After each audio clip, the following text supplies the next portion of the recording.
everybody, welcome to the first set and the first game of the day. It's the quarterfinals here between JorDan in the blue, who has picked Magyars, against TaToH in the red, who has picked Hans. Oh boy, this is going to be an aggressive matchup right there. Right there, this is going to be a really aggressive matchup. That's fantastic. And how are you doing, Javier? Good to see you, man. Good to see you. Now, of course, this is the quarterfinals of the King of the Desert 4 tournament hosted by MEMP. And of course, these players have made it through various stages to be here in the quarterfinals today.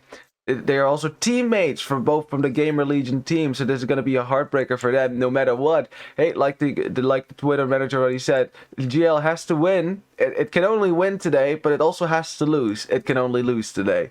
There's no other way. Let's go TaToH. Okay, we've got ourselves a TaToH fan in the red then.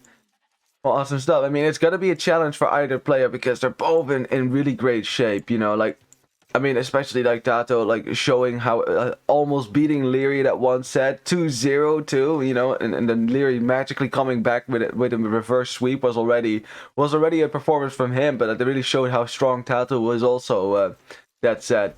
And then, you know, JorDan, who helped to kick Hera out of the tournament by beating him in the second round of the group stage, which meant that Hera had to go to a decider.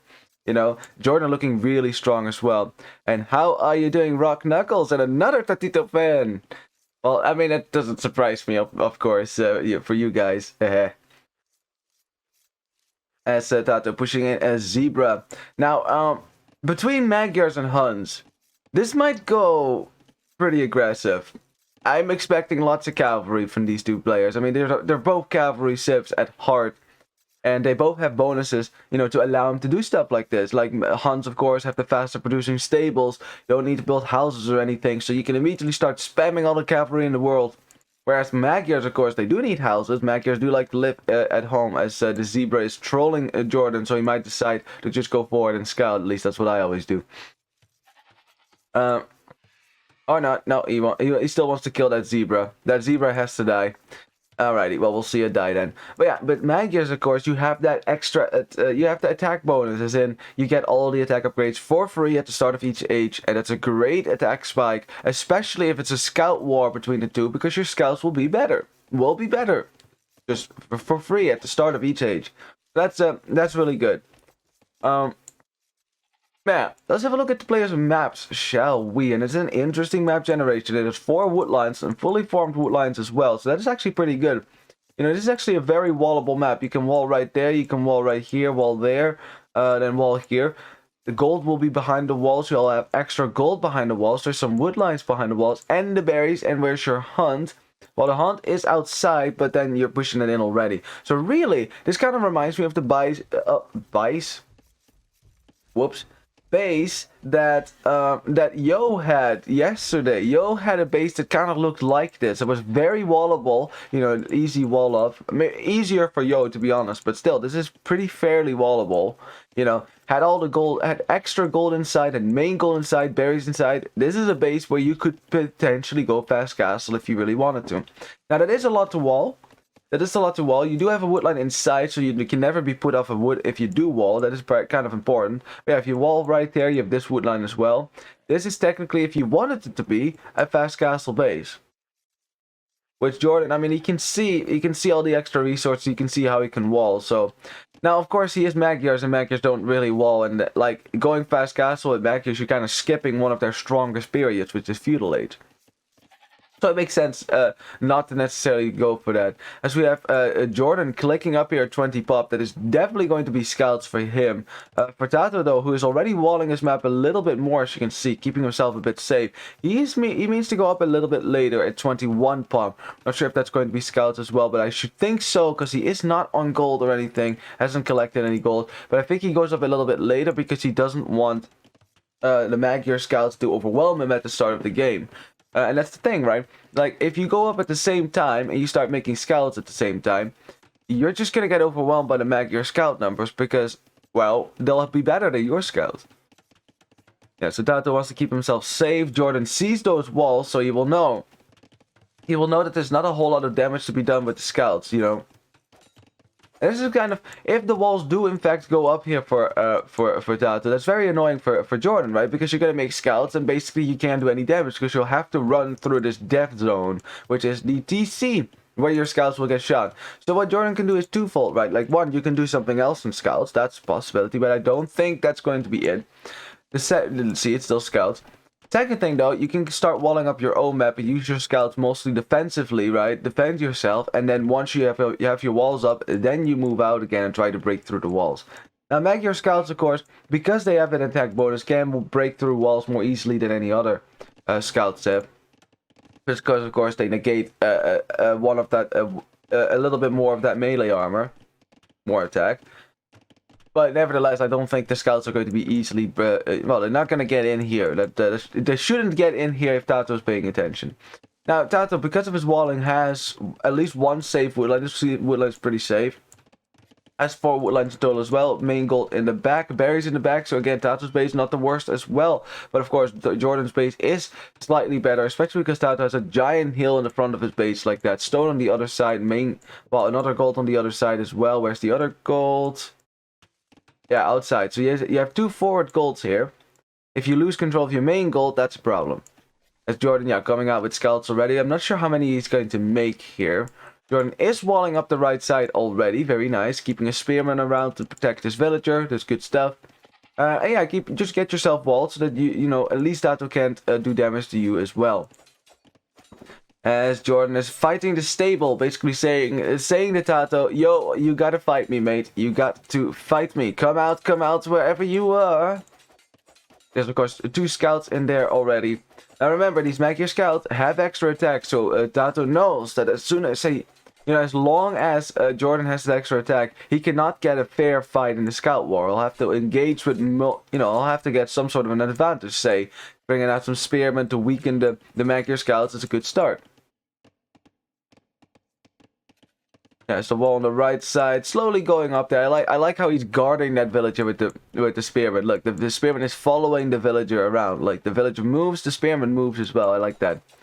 Stable is at length going to go down. JorDan's still not investing in more scouts because he knows, you're not going to get through here with a lot of investment. This is not an all-in feudal kind of a situation, as JorDan now has to run away from these scouts because the scouts for TaToH are now strong enough to take the fight here. And yeah, JorDan losing two scouts, very nice for TaToH to force this out. And yeah, JorDan, I mean, he got almost half the HP of a stable, but that's the thing is, a stable on 1 HP can still produce the best knights in the kingdom. That's the irony, right? A stable that's on literal fire, still producing good knights. And JorDan has decided to switch into something else. Is following this up with archers, but now there are 4 scouts in the field, which could easily kill villagers, which could easily kill archers as well. And yeah, those Hun scouts are going forward. And JorDan will have to probably make some scouts himself, which he is doing actually. He is making some scouts too. Has to keep himself safe until the walls are up. If he is going to continue the wall here. Which, if your opponent is pretty much full walled, not walling yourself is just leaving yourself open to damage. Whereas you cannot really counter against your opponent, which is always annoying. Now TaToH did have some idle TC time, 20 seconds of it. As a result, he's behind by 1 villager. But now JorDan is going to get housed. And that's going to even out again. Yeah, that's gonna take a while to get that house up. Oh yeah, there we go. Well, 1 more villager, it's fine. There we go. Anyway, enough scouts here for JorDan to push away the scouts from TaToH, and I don't think TaToH's gonna get a whole lot of value from his scout rush as well. Let's see if he's switching into something at home. Doesn't look like it. Just on gold, is just getting his economy up. He's dropping a market first. I wonder if he's just going to sell some stone and buy himself up to the next stage. That wouldn't surprise me at least. JorDan's just going to chase this army around the field.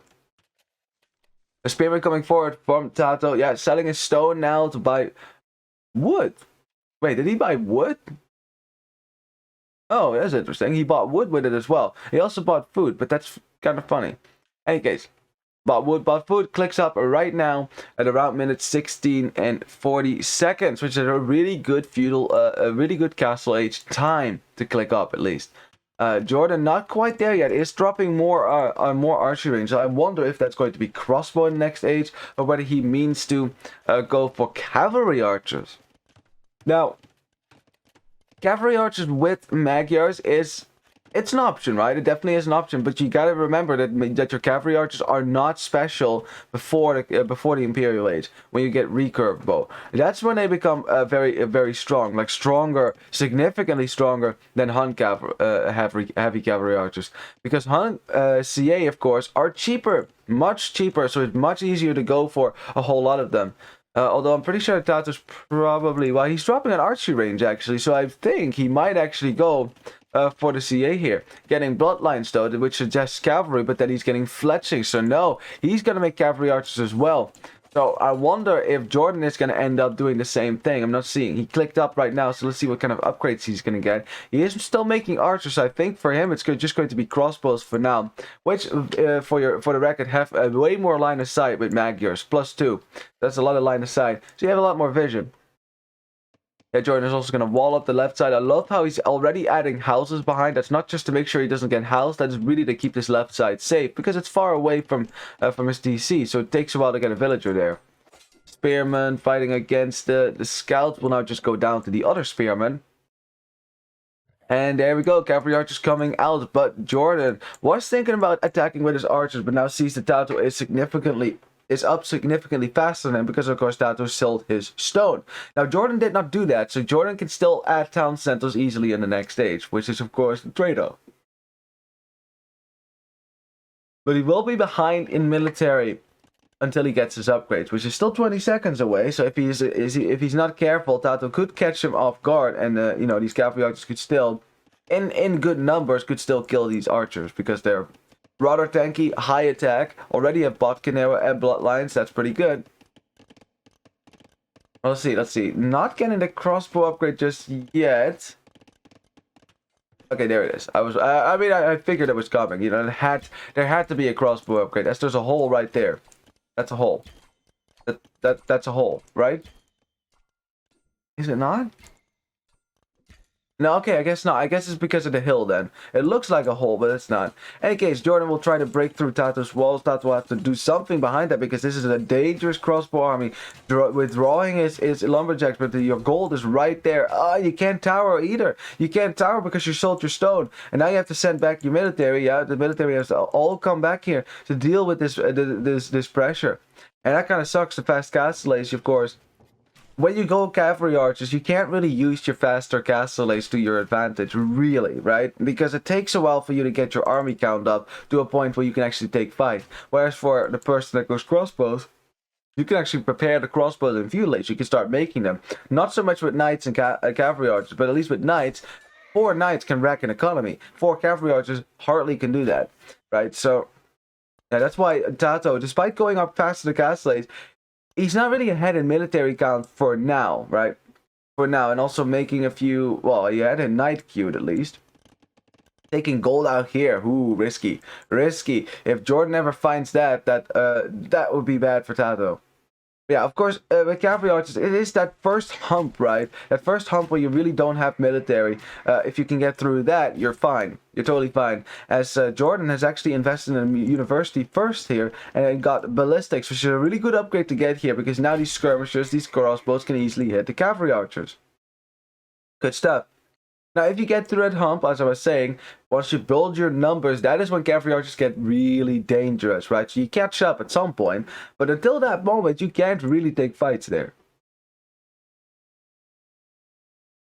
JorDan already getting elite skirmisher as well with the second armor upgrade, which will make these elite skirmishers very dangerous to cavalry archers. And also, it means that if you want to go on the attack with your army, you can easily make some elite skirmishers behind at home to protect your base against the cavalry archers. Now, I'm pretty sure that's a hole, though. I am pretty sure that's a hole. So, I mean, you can just run right in if you wanted to. Is that not a hole? There's gotta be, is there a tree behind that or something? Because, that's weird. Anyways, crossbows getting in, Mangonel getting a shot in to kill some of the crossbows will push out this army for now. At the same time, the cavalry archers being pushed away by the elite skirms. Exactly. That's a great way to defend your base as well. You just use some trash, right, to defend your base. It's really cheap. You can, in a pinch, you can easily use it.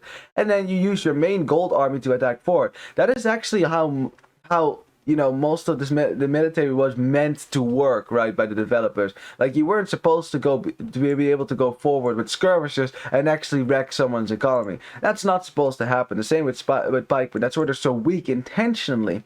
Like, the main damage that they do comes from the bonus damage, which means they are very situationally useful. Not so much in all situations, as we have JorDan switching it to CA as well. I was hoping that was going to happen. Awesome. But yeah, you go forward with your gold units and you defend it home with trash. I mean, that makes perfect sense to me.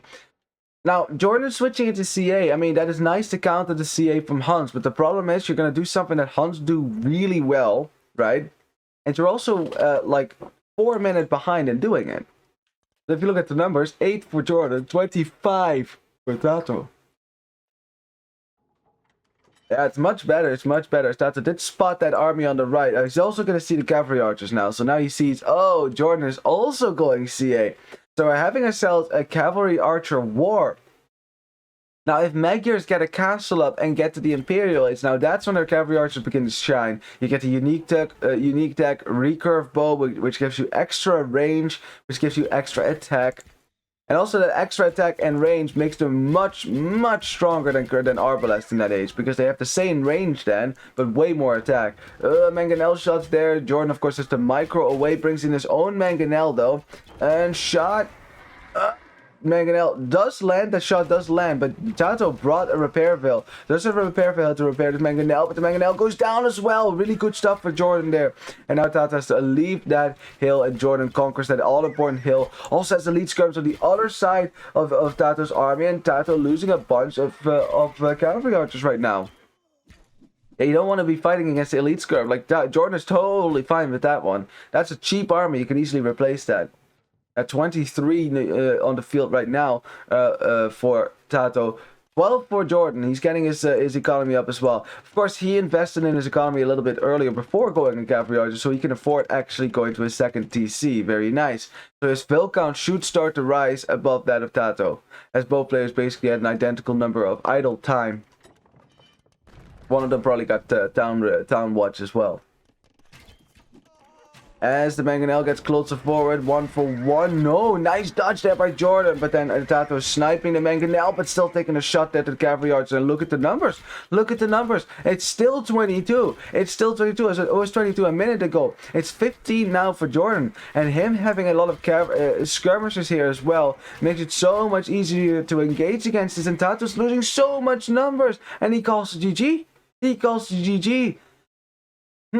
Yeah, maybe making a few knights here would maybe help against the skirmishers. I mean, TaToH opted to go for siege instead, but that ended up not working there. JorDan taking the first game here. And of course, TaToH had gold right behind this. His wood line was completely open. If he lost the fight here, this army would go straight into his economy, and that would have been a disaster for him.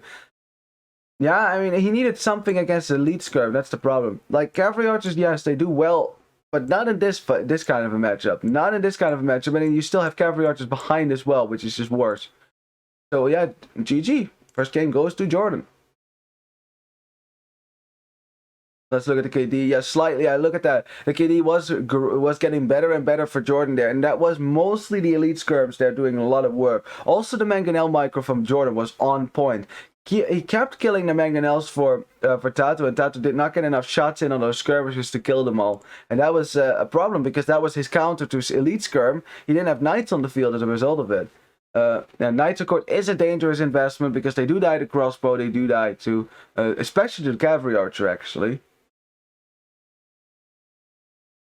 Yeah, look at the military count. Very similar, but at the end you see TaToH's military count slump a little bit. He was all in. Remember that as well. He was all in. So getting those cavalry archers out, he was already putting his economy to the limit to get him out. So losing the cavalry archers is a big deal. Whereas JorDan, he had a backup TC. And, I mean, that was only just happening, right? I mean, it's not like JorDan had a crazy vill lead over TaToH. I'm not sure if TaToH thought that JorDan had more villagers or not. You know.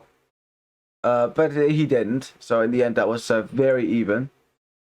It's good start of the game. Good start of the game. And I love that both players went cavalry archers there. Of course, I would have loved to see that game go to Imperial Age, so you actually get to see recurve bow come in for the Magyar player. You actually barely see the attack, and not because they wouldn't research it, because obviously you would research it if you're going to go CA. But, yeah, it's Imperial Age, and we don't often get to the Imperial Age. Not in Arabia, at least. Let's see, do we have a game 2? We do have a game 2, so we can go to the second game there. Let me get that ready for you. We can get right into that. Of course, remember, this is a best of 7, so we still have many games to go here. I mean, JorDan would have to win the next 3 games if he wants to defeat TaToH just in one swoop, but I cannot imagine that a player like TaToH is not going to be able to take to win the next game, win a bunch of games as well. Again, I am not going to really pick a favorite here between the two. Like, I think both have a good shot of winning this. Both have a good shot of winning this, which makes this quarterfinal even more exciting. Let's see. Well, I have the game ID, but I don't see the lobby just yet. Don't think so. Let's try the link then. That sometimes forces the issue a little bit. Sometimes that works, and there you go. Alrighty. That's an interesting matchup as well. Yeah, of course, when I go into the normal menu, I can see the Civ matchup, and then, yeah, it's no longer a surprise. So let's rewind a little bit, because it, of course, speeds up a little bit. There you go. Perfect. Welcome to the second game here between JorDan and TaToH. JorDan, of course, still in the blue, TaToH in the red. We have Britons now for JorDan then, so he's going to go for one of the classic civilizations on Arabia. But TaToH has picked Indians, perhaps one of the best Arabia civs at the moment if we go by win rate alone. Because their win rate is like close to 60%, which is really high for a win rate. Like normally most win rates hang around 50 somewhere, 50%. That's how well balanced this game is, that no civilization wins more than, you know, around 50% of the time. Like even Franks overall have a 55% win rate, which is really high, but it's only 5%, you know, it's only 5% beyond the 50-50, right? So getting a 60% win rate on Arabia specifically, not overall, Arabia specifically, is really good for Indians. So there must be something that they're doing right, and I can see why. You know, you have a really easy boom with the villager discount in feudal age and castle age, and then imperial age especially. And then of course Indians have a lot of great options. They have cavalry archers, they have hussars. They have camels with extra pierce armor. No knights, of course, but of course those camels. Imperial camel is a thing. Hand cannoneers is a thing as well, so you have lots of options in that regard, at least as far as I'm concerned. More so than Britons. Britons are kind of more a one-dimensional civ at that. Although TaToH actually ironically using Britons the other day to win with knights. Oh yes, Britons do get knights with full armor upgrades, no bloodlines, but still you have armor upgrades, which is kind of important. So. Right, so it does show that Britons have some options beyond archers, but of course, that's more like a unique, you know, one-off kind of a thing. You're not gonna not go archers with Britons, because what else would you do with them? As interestingly, TaToH bringing in his back elephant first. I'm not sure where that elephant came from actually, but this one, of course, is ripe for the laming. Although between the two, I don't think JorDan is going to lame. You know, JorDan, like he's seen as like a nice guy player. You know, he's like a really, I mean a really nice guy, not a pathetic simp nice guy. That's not what I'm saying. Like he is an actual nice guy, player at least. I don't think TaToH doesn't lame a whole lot either, does he? As JorDan wanted to build a house, he's about to get a house there, so he's forcing down a house right now, kind of close to where his farms would go. So of course that is a small minor win there for TaToH. Doesn't take any damage on the scout for it either, so that's really nice. Ooh, might find some goats as well. Oh, JorDan getting close. Luckily for JorDan then, he TaToH converted the goat, so TaToH couldn't kill him, but now TaToH's just going to steal him while fighting the scout. TaToH's going to run away, and JorDan's probably going to chase those goats, but TaToH's going to split them up, and there you go, those goats will never be seen again. And JorDan actually more interesting in chasing away this scout from TaToH, which is on less HP. It's now 7 HP difference there between the two. Let's have a look at their base, shall we? So, because again, we get a nice woodline generation. Like the players yesterday had a lot of bad Arabia map generations. And when I say bad, I don't mean that it's awful and you can't play on it, but I mean maybe like 2 woodlines in total, and that's it. And it's very open. That is, of course, more risky to play with, especially if you have a civ like Britons and you kind of want to wall up a little bit, especially against Indians, because they will overwhelm you with cavalry numbers. Now, as you look at JorDan's base, we have a... I would still call this kind of a back goal. It's more to the side, really. If you draw an imaginary line perpendicular to Red's DC, so like this, parallel lines, and this goal will be on that line. Therefore, it's neither forward nor to the back. So really to the side. It is quite open on the right-hand side. So yeah, you see that JorDan is already going to wall a little bit on this side with some barracks. Of course, the way that he's walling does not make this wood line very safe, and also allows TaToH to sit on this hill, which could be a problem later, but we'll see. It looks also like that JorDan is just going to go straight into archers, at least. I mean, unless he's going to go for men-at-arms here. This barracks is going up in time for that to be a thing. So he might click up click up some men-at-arms, which JorDan, TaToH is actually rushing right now. Yeah, because he hasn't clicked up yet. So he made 2 militia, and now he's going to click up. So he's going to try to harass JorDan's economy as much as he can. For one, he's going to kill this ostrich. Yep, he's definitely going to kill this ostrich because he saw JorDan push in that zebra. So he's like, you're not going to get that extra food. Or not. Aw. You debated me, TaToH. I thought you were gonna kill the ostrich. He was walking right towards it. Well, damn it. Okay, well, I guess he doesn't want to give away his position, right? And now, that Drush showing up at the right time, and JorDan kind of surprised by that. Of course, TaToH Scout is rather weak, so it can't really help in the fighting. Yeah, JorDan just fighting with the villagers, forcing his way through that scout so it can block him, and that villager is going to be home safe. Now, of course, regardless, you're still going to get some idle time on your villagers here. One villager very weak. TaToH wants the means to block it there. Oh, JorDan. Oh, losing a villager. Nice snipe there for TaToH. And a Drush that kills a villager is a successful Drush already. That was really well done by TaToH. And JorDan kind of sticking around too long with that villager. Forgetting that, yes, militia can block as well. Yeah, so this is causing a bit of idle time here for JorDan. Now, JorDan is sending his soon-to-be men-at-arms forward. He did, in fact, make them. But now you still have a lot of units being annoying in your own base. So JorDan better get value from these men-at-arms in TaToH's base. TaToH, of course, has a back main gold, very nice. But his berries are right there, kind of forward. So they are, well, on the side, I mean. But they are attackable, as you can see. And the men-at-arms do make it to the mill. Yeah, TaToH responding now by pulling away his villagers. He's going to wall in this villager, so at least someone can still take berries. At least, I think she can still take berries then.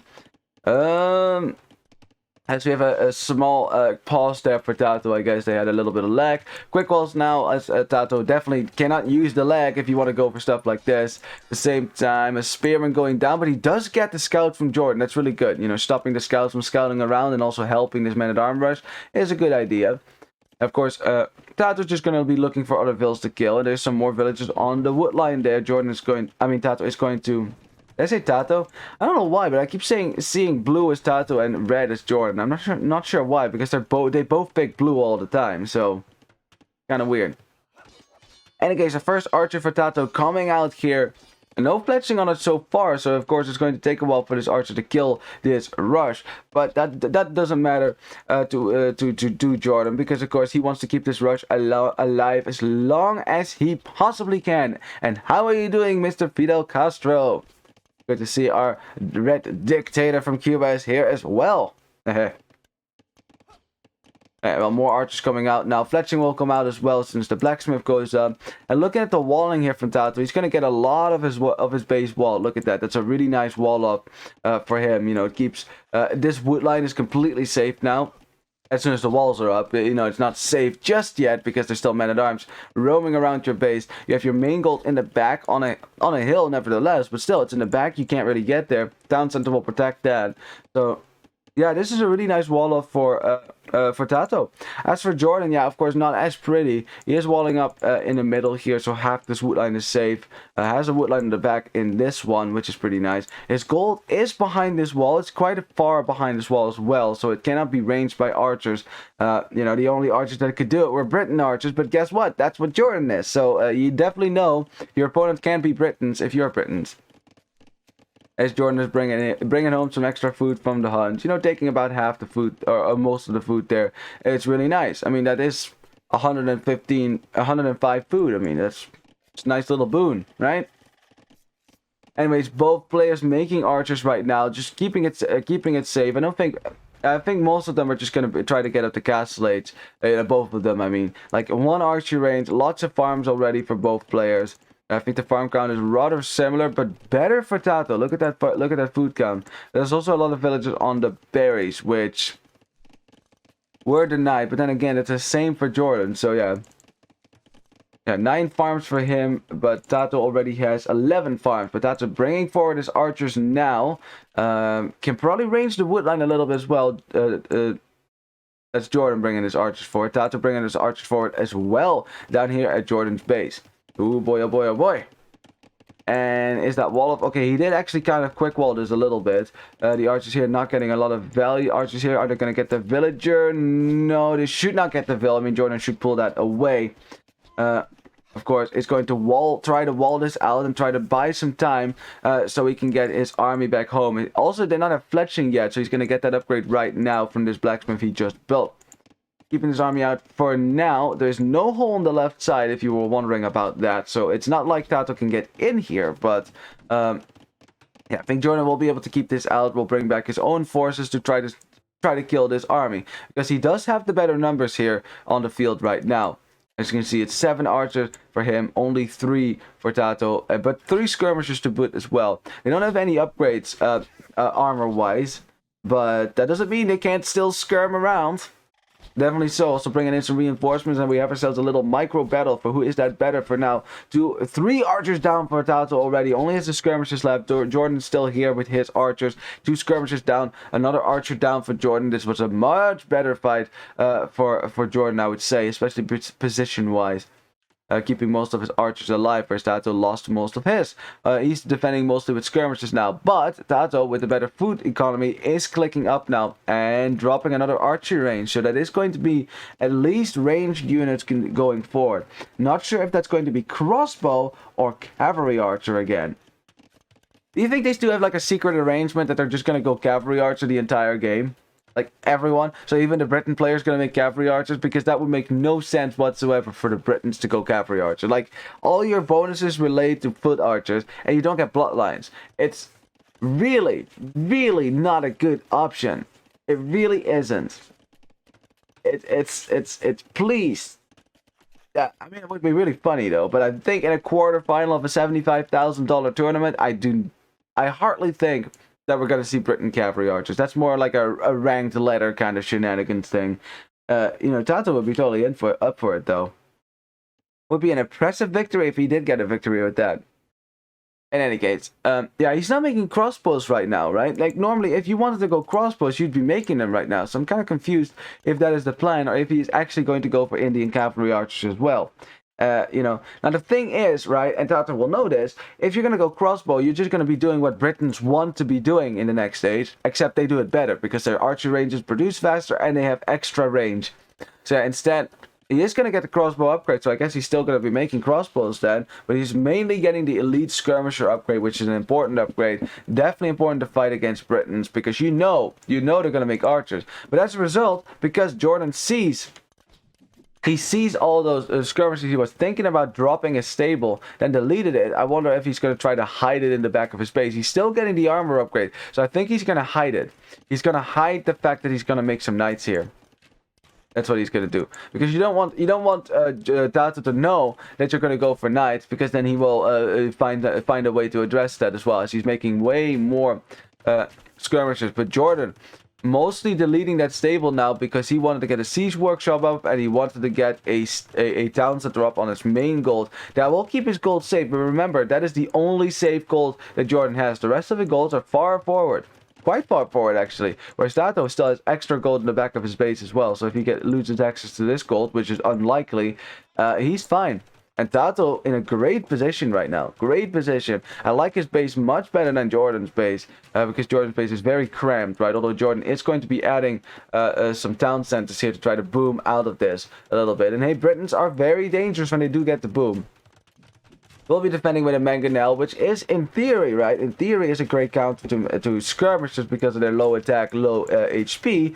But as you saw the last game, that is not a guarantee. As we have a lion attacking a spearman. Army for TaToH now making its way into JorDan's base, but JorDan is forcing down a town center to protect his wood line from this side. And yeah, this army cannot do any damage from this side. We'll probably have to leave right now. The problem is, if you try to go to the hole right now, that's a choke point, and the mangonel will happily kill you. So TaToH first is to push away this mangonel, tries to run away now, attack rounds. Oh, that was close. That was really close. Really close there. Yeah, TaToH escaping the lion's den right there. Yeah, he's gonna go. He's probably gonna go away right now. He's dropping some town centers of his own. One of his wood line, very nice. One on the other side of the wood line. I like this a lot. See, normally when you're up against knights, I would normally suggest drop your town center inside your walls because it's too easy for knights to raid your outer TCs. It's too easy. Not so much for crossbows. Yes, they outrange the DC, that's true, but you can hide your villagers in them, and crossbows do absolutely nothing against DCs unless you're Saracens, right? So, what they do well, though, crossbows, is ranging your wood lines. So they can easily, if you put your TC on this side, they can still kill your villagers who just sit right there, and you can't take your wood line. Whereas now, with the TC, the crossbows can't get close enough to kill the villagers on the wood. Which is why I prefer putting it on the outside of your wood line if you're up against an archer civ or someone who's going archers, right? I mean, that's just my opinion. I haven't heard a pro say that, so I mean, I would take that with a grain of salt. That might be a dumb idea. Of course, cavalry archers especially can still raid your TCs easily as well. You have to keep paying attention to them if you put them outside of your walls, but they do give you more map control at least. I think that we can all agree on. As skirmishers are still harassing the Briton base. It is 61 villages for JorDan though, because he got to that 3rd TC much faster than TaToH. 57 for TaToH, so he's not that far behind. Not that far behind, and remember, for Indians it is much easier to boom because your villagers are way cheaper. Discounted villagers, man. As a few of these farms are idled right now by skirmishers, which is good for TaToH as well. You know, harming the food economy for JorDan, who's getting his wood upgrade right now. Yeah, 25 skirmishers are doing the job right now of keeping JorDan in his base. JorDan still defending himself. Ooh, attack round from him, but TaToH wasn't moving, so luckily for TaToH there. And TaToH still being annoying as much as he can, stopping JorDan from walling up this up with houses as well. I mean, it's not that threatening, right? But it's still annoying. And it's doing the trick right now, because where is JorDan's army? Right there. It's not going forward.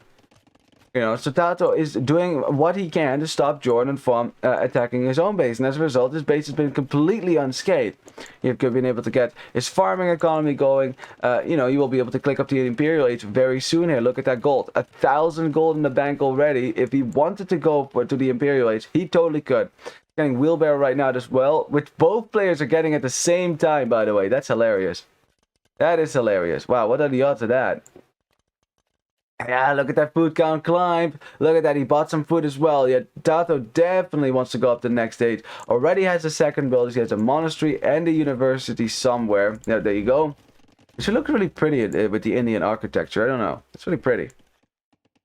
He's also probably planning on getting some monks out. Yep, there's the monks. They will go for the relics, which he already scouted around for Enta and JorDan. Yeah, he's also thinking about clicking up, but he is going to be behind as TaToH clicks up first.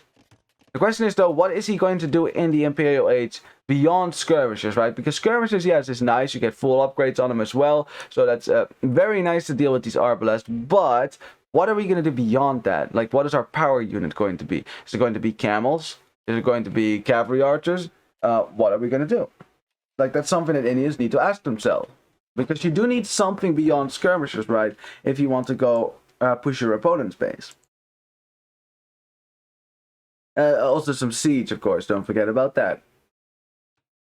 Yeah, skirmish is still roaming around, and TaToH sees a whole lot of the map. I mean, you can see over on the left, you can see the middle of the map. So anytime JorDan comes forward, TaToH should be able to see it.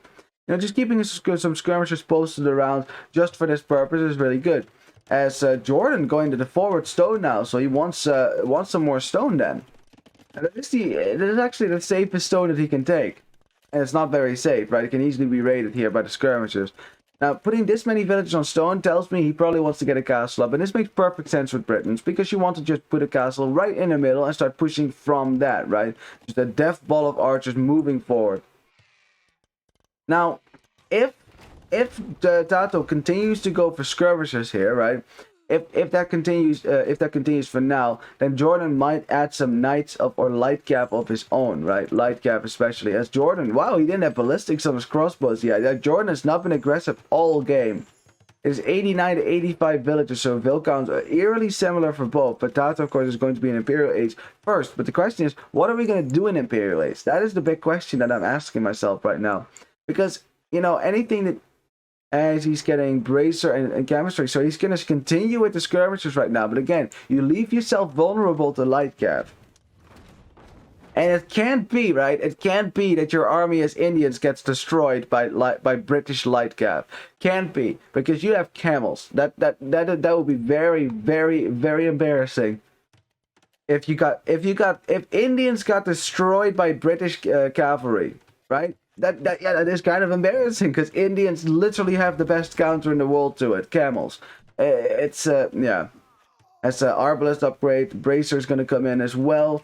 Yeah, and JorDan, if TaToH sees that JorDan is an Imperial Age, wants to take a fight right now and thin out these numbers, and of course JorDan will know that, so he's pulling back his numbers. Already has abandoned the stone because she can't take that safely. He'll have to defend his base, and TaToH's like, okay, I want to fight you now, mister. I want to fight you right now before the last armor upgrade comes in. Ooh, in these last seconds here, significant little window there, as TaToH's losing a lot of his skirmishers right now, which would normally kill this arbalest army pretty good. But now, without that final armor upgrade, looking pretty good for him. It's great shot as well. TaToH falling apart a little bit on the front. So many skirmishers going down, allowing JorDan now to gain a momentum and push forward and push outward. And TaToH will have to do something else, as he's getting skill barding, so I think he's going to add some camels after all, maybe hussars or something. But yeah, that was great for JorDan, turning this around. That was a lot of military that went down there for TaToH at the same time, like about 15 military right there. It's a lot of skirmishers that you can use. And JorDan getting his own skirmishers out as well, which will not have extra range or anything, because that only applies to the arbalest. But see, that's the thing. If 10 range, they can easily chase you down, and you can't do anything about it. I think. Wait, did JorDan mean to block that up because there's still a hole? There's still a hole. Oh, Jordy. Oh, Jordy. He meant to trap this army. He wanted to trap this army. That would have been really nice, actually, if he did do that. Now, of course, that skirmisher number for TaToH is never going to go down, as JorDan is on stone over here as well. Something that TaToH sees now. He sees the village on stone, means to go for that as the mangonel goes down. And now you have to fight the elite skirms, which have full upgrades, as JorDan is slowly getting his upgrades on cavalry, TaToH. And he means to go for some more trash then. So it's going to be a full trash attack then from TaToH, as he is going to make some hussars with Indians, which are pretty good as well. Yeah, this is not a fight that JorDan wants to take. But you know what's actually really nice about this? Because your arbalests have more range, when you patrol them into a fight, they actually end up behind your elite skirms. So your elite skirms really provide a shield, right?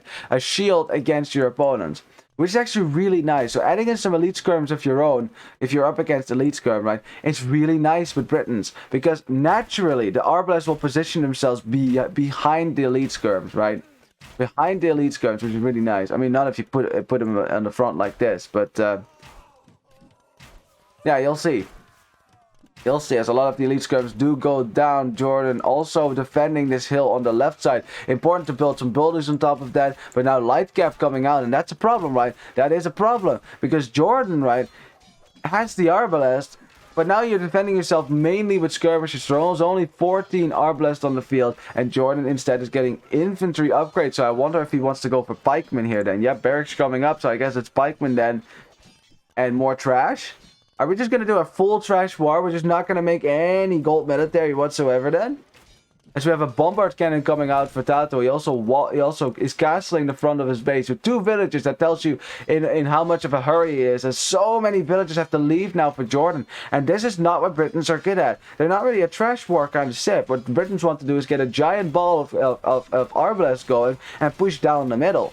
But right now, no momentum whatsoever for Jordan. So even though he got a few good fights there, TaToH never letting up with the pressure there. Kept coming forward with skirmishers as the mangonel goes down. Very nice. Kept coming forward with skirmishes there, and TaToH is in a much better position. I agree, much better position. I mean, look at the mini map. Where are all the fights happening? All around Jordan's base, and Jordan's just desperately defending himself here. TaToH getting to 60 farms, and Jordan says, yeah, if Britons do not have a push going through the middle in Imperial Age, then big no. And TaToH showing why Indians are such a strong save, and doing that with mostly trash there. Doing that with mostly trash, and there you go. 1-1. GG. As we also had a castle planned to go up on the right side, yeah. I mean, the Briton player would have just been surrounded here. And that's the thing as well, right? Jordan's base worked until now. Because now you have to expand your economy. And hussars are everywhere. You don't have any walls to protect yourself. It's, yeah, that would have been rough. It always sucks to lose the full trash, honestly. Like, again, remember what I said earlier? This is not... I don't think this is how these units were meant. Like, as offensive... hussars were meant that way, but not skirmishers, right? As offensive units to really kill an opponent. And... no. But in the end, Age of Empires, the balance is thus that trash units are in a great position right now. They're very effective if you use them in overwhelming numbers. Yeah, gold units might be statistically better units, but yeah, if they're up against their counter, it's still better for the counter. So no matter what you say. Look at the KD. Yeah, better KD for Jordan though. So again, trash is not going to give you a really good KD. This is true, but they will do the trick. It does the trick, and the thing is, all that TaToH had to do is keep Jordan's Arbalest numbers low, and that he did. Jordan never got beyond 30 Arbalest really. And look at the army high, much lower for Jordan, much higher for TaToH there. He made much more military there, as you could see, overwhelming Jordan there with that. Slightly better economy as a result of that, especially the food economy, slightly better actually. Because the biggest difference was in stone count, as TaToH went to stone and Jordan did not. At least Jordan tried to go to stone, but he kept getting raided on it. Yeah, more villages for Jordan. He had to make more, but of course he ends up at the same villager max because he lost a whole bunch more as well. And yeah, GG. Alrighty. Well, let's see if the third game is here. And we have ourselves a series, and the third game is here. So let's just go into the next game then. And then after that, I will show the draft again, so you can see.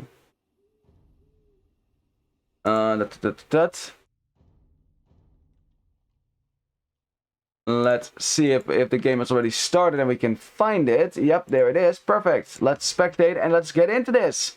Because, of course, the next game is going to be rather important, right? Because who wins the next game is in a good position to win the series. I mean, not necessarily, but it's nice to be the one who has to reaches the match point first. That is nice. As we have a bit of spec delay, so I guess you can have a quick look at the draft. Let's see. Jordan losing with Britons, winning with Magyars, lost with Huns, and a win with Indians. Alrighty.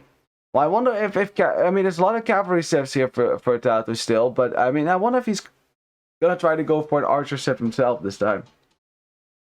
No Vietnamese on the map, so there's no counter pick to an archer civ necessarily.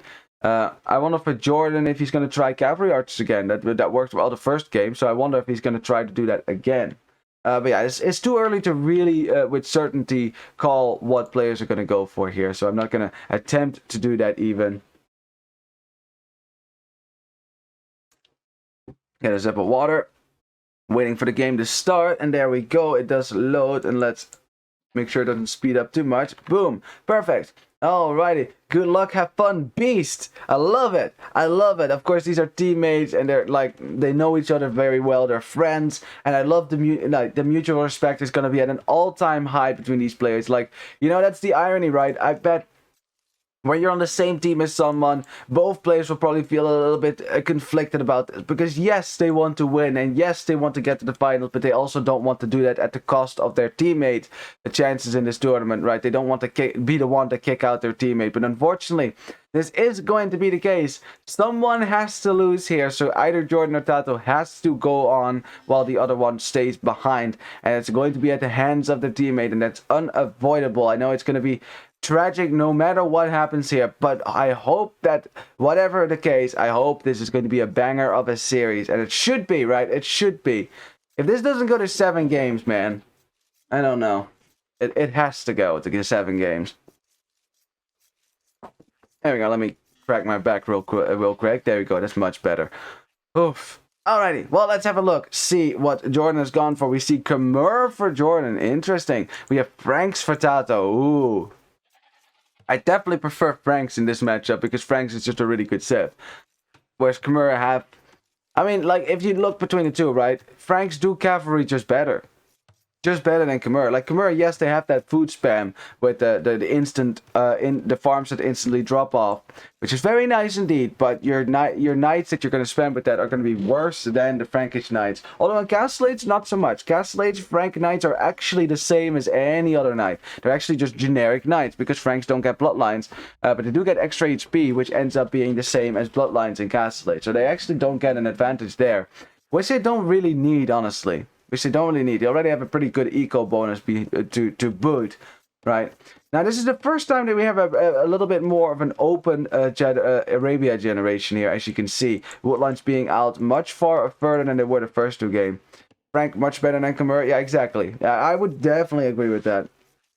Definitely agree, because anything that Khmer can do, really, Franks can do it as well, and most of it better. Now, Khmer have better siege. That's, I think, not a controversial thing to say, but...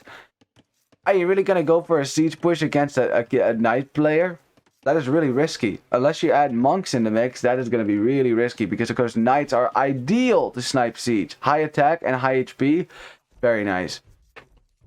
Anyways, as I said, the wood lines are quite far out. You have 4 in theory, although this one is, of course, very tiny. Main gold forward and on a hill, so this is a really tricky spot for TaToH to defend. So he will probably not be too happy with his base here. But he has berries in the back, so at least there's that. That is pretty defensible. But because we, again, have a situation where... It's 2 scout civs, right? Two civs that will probably go scouts in the next stage up against one another, and also very open bases will probably lead to a very long, will probably lead to a prolonged feudal age. In the first game, I wondered if that was going to happen, but because both the player bases were very wallable, in the end the feudal age was just very short. But this time around, look how open this is. It's for JorDan as well. Up front is very open. So you're not just going to get this walled really quickly, and if it's not walled... Are we going to get a prolonged feudal scout war? It's very possible.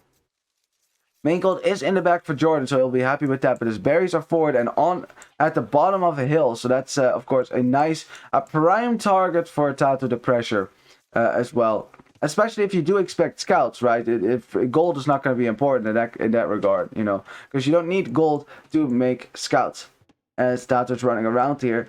Could snipe a lonely Vil if JorDan isn't careful, but I think for now TaToH valuing the scouting information more so than anything else, as we have a 19 pop scouts here for the Frank player, because again, it's definitely scouts. I mean, this is a no-brainer, really. One tiny woodline in the back, again, that is very far out of... Wait, what is this? Okay, so this is supposed to be 2 pawns, except they generated into one another, so basically you have a double pawn.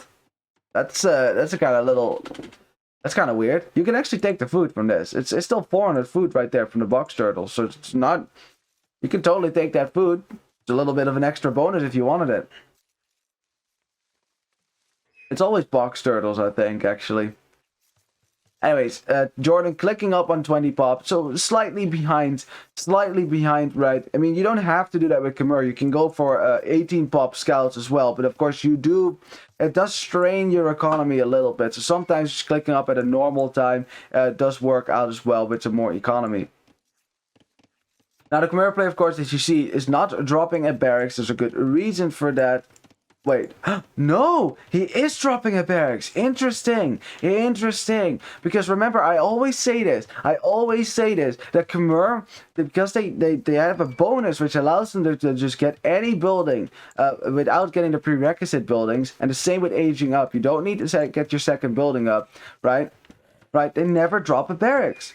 And then once it turns into a scout war, they just always are in the back foot because they don't have spearmen out to protect themselves. I mean, look, like TaToH immediately making spearmen because he knows Khmer probably don't have spearmen on the field. Now, TaToH did scout that, so he knows that JorDan does make spearmen. So yeah, I love that JorDan is making a barracks here. Because you could say, yeah, but no, you're not saving the 175 wood, right? Yeah, that's true, but those spearmen are going to be very useful, especially since your base is very open. Especially because it's going to be a very aggressive matchup as JorDan quick walls and the villager. Very nice. Can hide in the house with this villager. Very nice as well. It's going to be an aggressive matchup no matter what happens. He is going to need his own spearman to protect himself. Because, yeah, spearman already coming forward. And that's the thing. Once the spearman reach the Khmer base, there's not a lot that the Khmer can do against that with their scouts. Because if you fight that with your scouts, you're just going to get overwhelmed by your opponent's scouts. In a scout war, all that matters is numbers. Numbers matter. So you cannot lose your numbers to scouts. Especially not against Franks. Because they have scouts with more HP, so you're already on the back foot a little bit until you get bloodlines. Then your scouts become better. Now, of course, what the Khmer player can do is build houses everywhere and just hide villagers in houses if he wants to. Also fight with villagers against a spearman, but that's really risky there, JorDan. Don't make the villagers go too far now. There you go. There you go. I would also build a house right next to this. Like a house, because this house is quite far away, so I'm not sure if that's accessible to the villagers if they get attacked. But yeah, spearmen now for both players. And see, this is important. This is just good. I am glad that JorDan agrees here. That it's just not worth it. It's not worth it to skimp on getting spearmen out when it's going to be a scout war, especially when you're not going to wall, right? Especially when you're not going to wall. It's just not worth it. For both players, by the way, for both players. Like, both players should be making some spearmen here to protect themselves. Because the moment that spearmen are in the mix, scouts will have to either run away or bring over their own spearmen to counter that, right? You need something to max it out. And what usually happens with Khmer... is that they just get pushed back into their own base because they can't deal with the spearmen. And now see, now you can deal with these spearmen quite easily. You fight with villagers, yes, but you have spearmen around, so the scouts can actually engage against your villagers. It just makes perfect sense. It makes perfect sense. Honestly, I don't understand why anyone would ever go Khmer without barracks when fighting against enemy scouts. There's one weak villager that probably should go home now. Oh, villager does go down. So TaToH, despite 4 spearmen being around, still gets a kill. Very nice maneuvering with his cavalry. Again, spearmen aren't the end-all of defense. As you can see, they have their limits. They're way slower than scouts, right? But you at least have some defense to your opponent. Where are the scouts for TaToH actually? Okay, they're JorDan, they're right there. Yeah. I mean, this could have been much worse if there had not been any spearmen here. Like, for one, JorDan could never move out with his scouts. He could never move out because the moment he leaves his base, then there's nothing to defend your base but villagers. Which, yeah, that's not going to be good. As JorDan quick walling in his villagers, another villager weak. Just gonna push that away with his own scouts. But yeah, TaToH slightly ahead now because he sniped that villager. Although the score still favors JorDan because his KD is better. He killed a few spearmen with his villagers. And both players still making scouts. Both players still should probably continue to make scouts here. You know, you're not walled whatsoever. You can try to click up the castle age, which both players are, you know, they're letting their food count rise here. So that's the plan for sure. But if your opponent decides to go all in scouts, which is for a possibility for both, that is dangerous. On a map generation like this, if they both decide to click up the castle age, which they might, right? They're not making scouts anymore, both sticking with 6 scouts. If they both decide to click up here, then it's fine, right? It's only when one person decides to go full land madness and makes way more scouts and goes all in scouts, which is still a possibility for both, by the way. As JorDan actually is selling a stone to buy some food here to click up faster. because he wants to get ahead of TaToH then, and he will be able to click up now. Boom, there he goes. And TaToH will be able to click up in a second then as well. Now JorDan coming from the left with his scouts, looking to do some damage in the wood line, which there is no overchop just yet. If he waits a second though, nah, TaToH is paying attention to it. He's paying attention to it. He is shift, you know, he's gonna build those palisade walls, and there you go. Nothing wrong. The front of JorDan's base, JorDan getting a scout from TaToH, so TaToH, who has just clicked up as well, but is 30 seconds behind there. Is still looking for villagers, but yeah, neither side getting a whole lot of eco kills right now. But JorDan finding the gold villagers, and TaToH did not have a lot of spearmen there, so he's going to lose a few villagers there to the scout rush from JorDan. Still, JorDan killing a bunch of vills there, evening out the eco KD, even taking the lead in that regard. And that was a good attack there for JorDan, and TaToH better hope he can do something similar. But yeah, JorDan has his spearmen patrolling around the gold. Yeah, so these scouts can't really easily do a whole lot of damage. Also walling in these villages on this side, so that's much safer now. But TaToH wants to have his revenge. He's gonna get his revenge. We'll get at least one villager here. She got blocked, and boom, she goes down at the cost of 2 scouts. It's worth it. At least we have a 2-2 eco KD right now. Now, I should think that both players, yeah, I'm going to go for knights here. Another stable coming up. As for JorDan, let's see, where's the second stable? Not seeing it just yet, but I should probably go up soon as he has the wood for it. Of course, as a result, now that that stable isn't up, he actually can't produce 2 knights at the start of Castle Age. So that's kind of, yeah, that's unfortunate, of course. But he's going to get another stable there, right there. We'll get his knight production up. So in the end, this ends up being okay for TaToH then, because JorDan didn't have that second stable, can't produce 2 knights. So really, you're not gonna fall behind it in the knight count then. TaToH killed a vill in the berries. Ooh, did he now? Oh, he did. He must have killed a vill in the berries. Nice, nice. I must have missed that. But yeah, you can see 3 villager kills now for TaToH, and only 2 for JorDan. Now, knights, of course, will easily deal with the spearmen, as yeah, TaToH is wise to what JorDan is doing now, and JorDan is losing all his scouts here to the spearmen. That's not a fight they want to take. Of course, if your opponent goes for monks, it's always nice to have some scouts over from feudal age, so there's no reason to throw them out.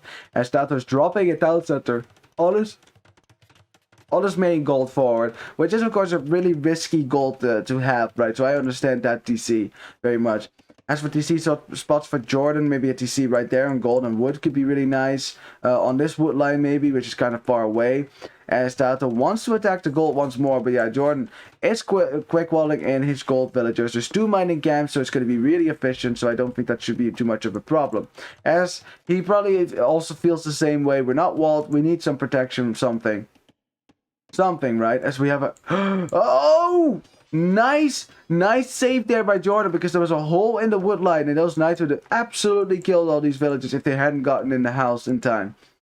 I guess you're Khmer, so at least it would be worse for any other civ. Being able to save your villagers in houses is a really nice bonus, actually. That might be the best Khmer bonus, honestly. Like farms, yeah, that's nice, but being able to save all your villagers at all times, now that is pretty handy. As TaToH taking a fight here in the back of JorDan's base, but there's some spearmen here as well, so yeah, JorDan doing more damage to these knights. You can see the HP is much higher for JorDan right now, despite having fewer knights here. So we have a little hole in the wood line, something that JorDan found out by sending villagers to his wood line. Yeah, he's going to wall that up now.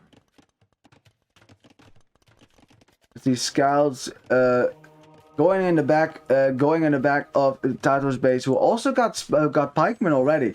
He's dropping another town center as well. So yeah, Frank player looking pretty good here as well. I mean, I love Franks much more than I love Khmer. But that doesn't mean that Khmer can win this matchup, because remember, you cannot discount that awesome farming bonus. It is a farming bonus. It's rather efficient. We have a 3rd TC going up now for JorDan. Conversion coming in for TaToH. Yep, gets the conversion. Very nice for him. Evening out that, well, not evening out, even making that lead in military that he has right now even bigger. It's 7 knights on the field for JorDan, 8 on the field for TaToH, and TaToH also has monks out already. So I wonder if JorDan is going to counter with his own monastery. Yes, he is. Is making a monk as well. You know, to get some conversions if possible, right? If possible. Yeah, both players just building their knight numbers for now. You don't want to lose your knight numbers to conversions to pikemen. Especially JorDan did not get the pikeman upgrade. So it's going to be much easier for TaToH to find damage here at JorDan's base, which again is not fully walled. Whereas for JorDan, if he wants to attack TaToH's base, he'll have to deal with the pikemen and their crazy attack bonus versus cavalry. 22. That's way better than spearmen. As we have a conversion attempt now for JorDan. Gets the conversion pretty quickly as well. But the monk should go down then. Yep, monk goes down in 3 hits. Sanctity is definitely helpful here if you want to go for monks. We also have the light cap upgrade for JorDan. He still had some light cap left in the last stage. But only 2, so it's not a whole lot. Knights pretty much everywhere right now. There's so much red going for blue's base here. And yeah, I figured this was going to be a matchup where neither player really walls. It was, yeah. That was to be expected with the way that the way that the wood lines generated. This was to be expected. Lycaf has to run away from the knight, but JorDan's going to go for another conversion. Oh, actually no, he's not going to go for a conversion. He wants to have the relic. As TaToH deletes the knight. Now knows that the monk is on its way. So probably knows that it's going to go to the relic here. So I wonder if he's going to try to rush it down. He's bringing his own monks as well. He wants the relic as well. JorDan is getting close, but the problem is that monk could easily get killed. As TaToH is probably going to get a conversion. I mean, JorDan's going to get a conversion. But TaToH bringing in the scouts, tries to get the monk, but won't get the monk now. But it's 3 monks for TaToH, so it looks like he is the most persuasive with religion, and he's going to get that relic now. And JorDan will have to admit the defeat in that little engagement. Very nice. Both players are going to run away now without taking too much damage there. As JorDan got housed. He's dropping a barracks now, so evidently feels behind in the knight numbers. Feels like he needs something as well. Some pikemen out to deal with the knights from the Franks. Which, again, generic knights at this point, right? They're just generic knights. Without any upgrades. Hold on a second. Hold on just a second. Did you mean to say that both players here are going cavalry and they didn't get a single armor upgrade on their knights? They got attack upgrades, right? Like, I know attack is important if you're up against your enemy knights. It's kind of helpful to kill them, and also against spearmen, I get that. But armor does the same. Like, if you think about it, right? In a knight v knight fight, armor has the same exact effect as attack upgrades. The same exact effect, you know, netto effect. The net result is the same. You know, either you do 1 more damage, right? So you kill them a bit faster, or they kill you a bit slower, right? Yeah, I don't know.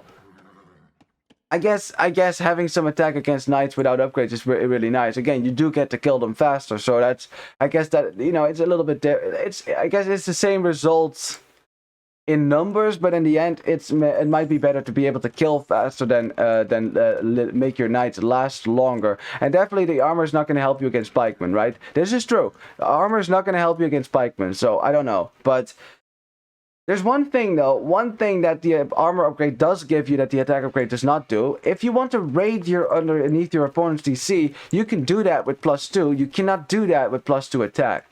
Well, I mean, you can, but your knights will just get shredded by the DC. As now we have armor coming in for JorDan, and for both players at the same time. Wow, around 30 minutes. That's interesting. Yeah, both players, I mean, they're teammates, right? So strategies are going to be very similar between the two as well. So this is almost a mirror matchup, even though it's 2 different civs.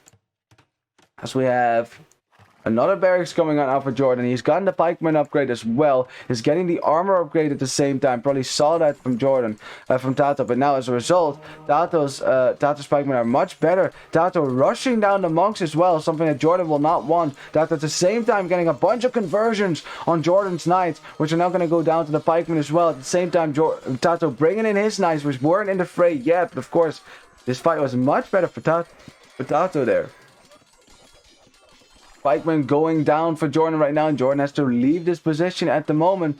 Has to bring in some of his knights at the same time. He's chasing down some knights in the back of his base that TaToH sent around to be annoying. And yeah, the position for TaToH is looking pretty good here. It's looking pretty good as more Khmer knights are going to go down here.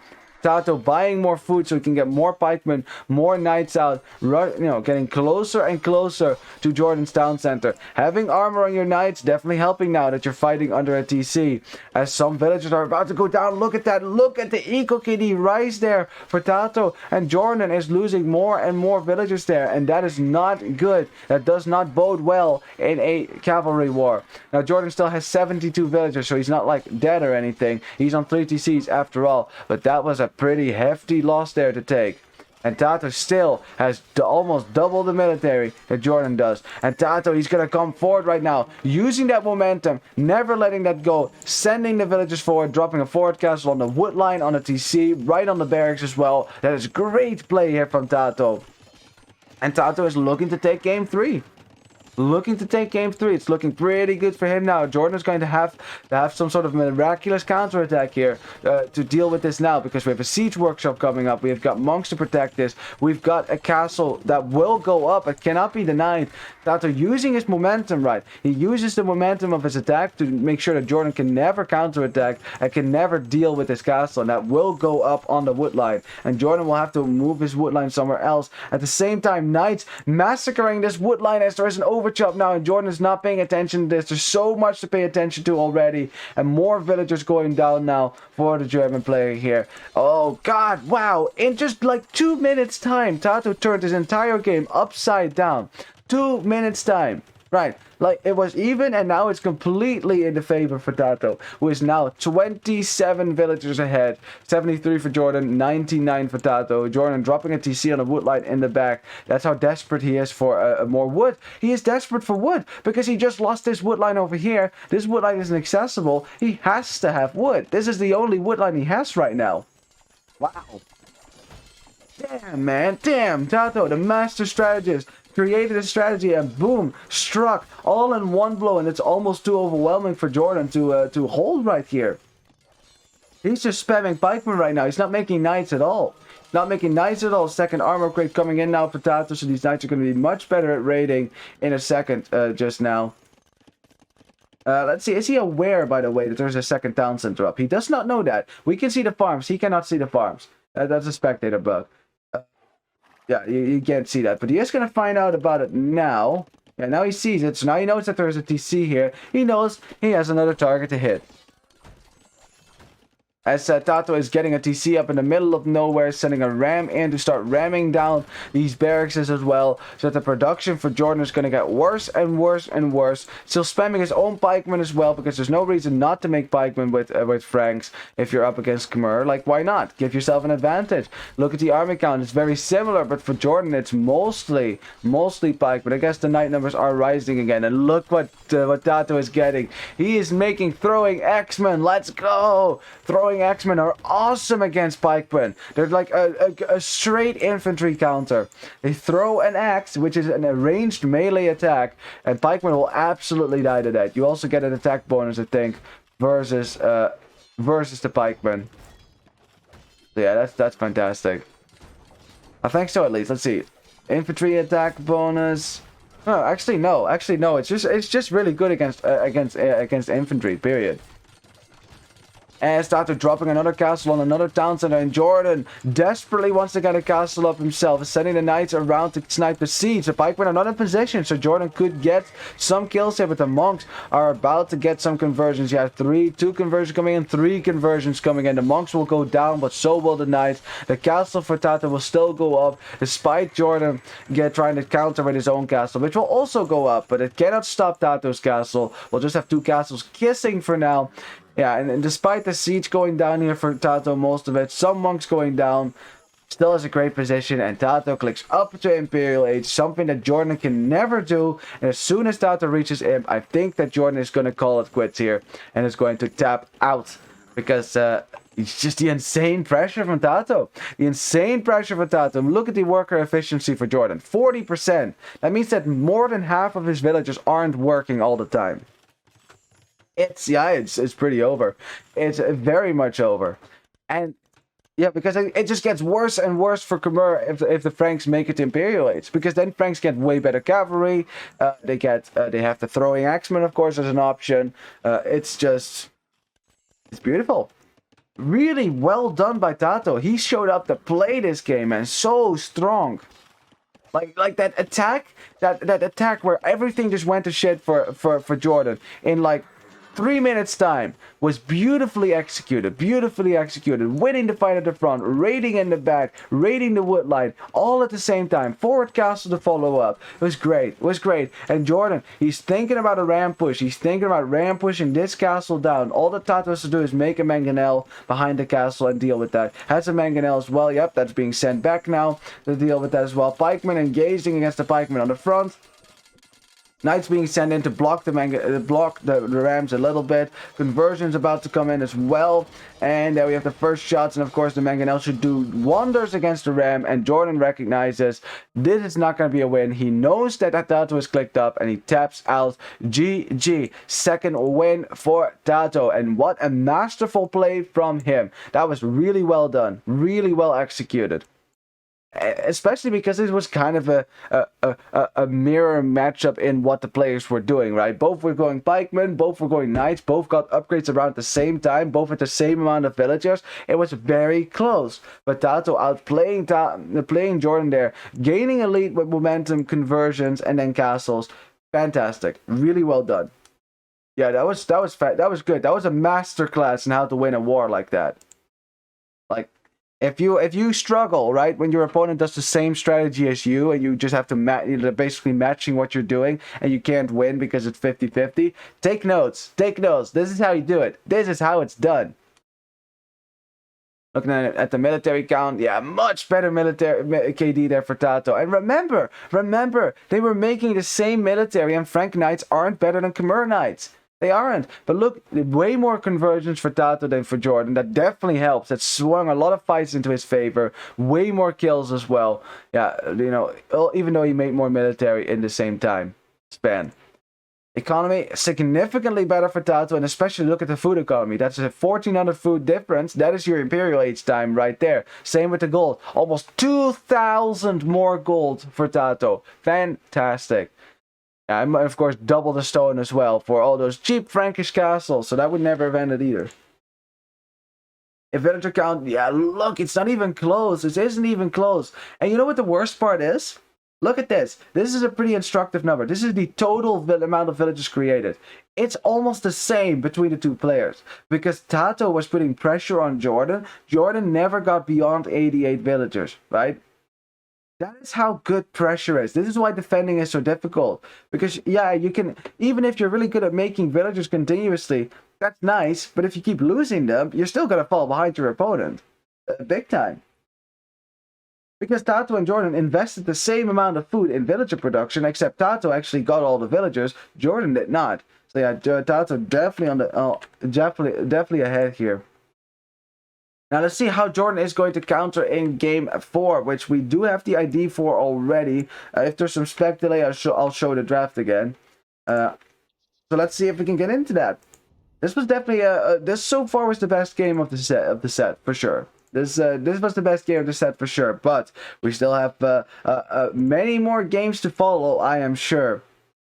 Let's see how JorDan is going to counter this on his own home map, which of course is Arabia. Ooh, we do have a spec delay, actually. Here. There we go. Here's the draft, so you can have a look at that. Let's see. It was a loss for JorDan with Khmer. It was a win with Franks here for TaToH. Using one of his stronger civs, though, to be honest. Now, TaToH is fast going through all his cavalry civs. So, I mean, if we follow the trend, it's going to be Lithuanians, probably. But I wonder, right, if JorDan is going to go for... let's see. It's going to be really difficult. You really need to strategize. Like, what would my opponent go for here? If TaToH goes for Lithuanians, if JorDan thinks that TaToH is going for Lithuanians, Berbers would be the call for me. Or Malians. But Berbers primarily. Berbers are against Lithuanians. Very good for Berbers.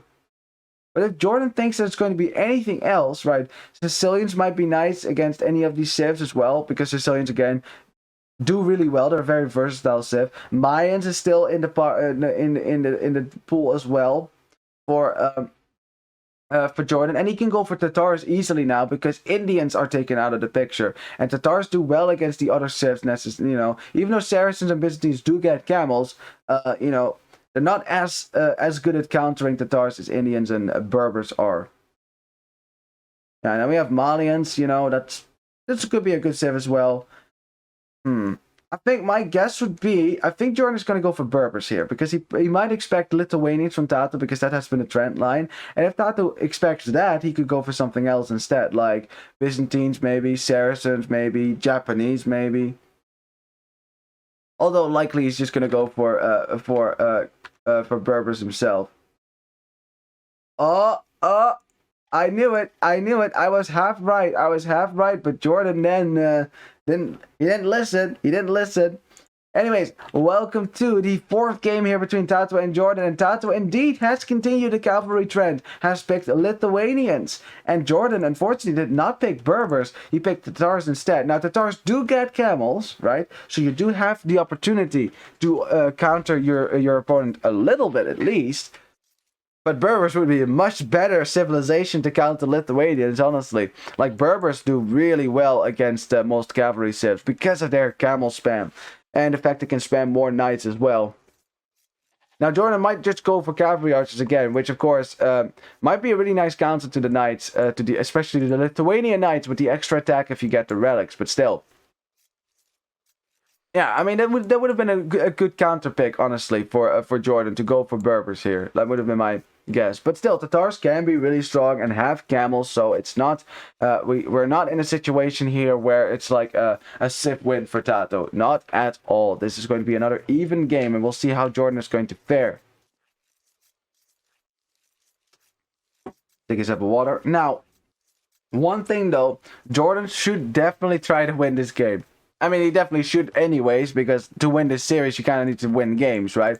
But it's important that he does win this game. Not because he'll be out of the series, right? We're not there yet. But if you go behind by 2 games to your opponent in a best of 7, that is not a good sign. That is gonna be really difficult to come back from. So JorDan, and especially when the level is so close, right? So it's very important for JorDan that he evens it out here.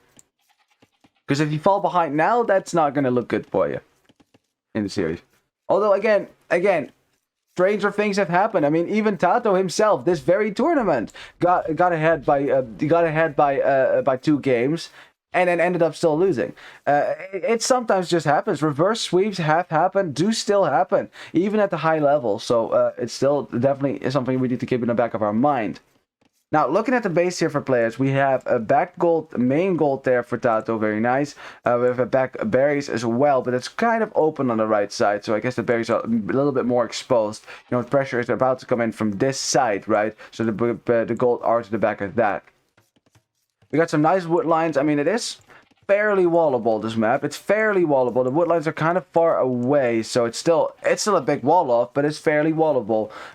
Even though you might not want to do that with Lithuanians. You are, after all, a cavalry civ. We have mobility. We don't wall. Wall is for suckers, huh? Yeah, at least that's what a Hun would say.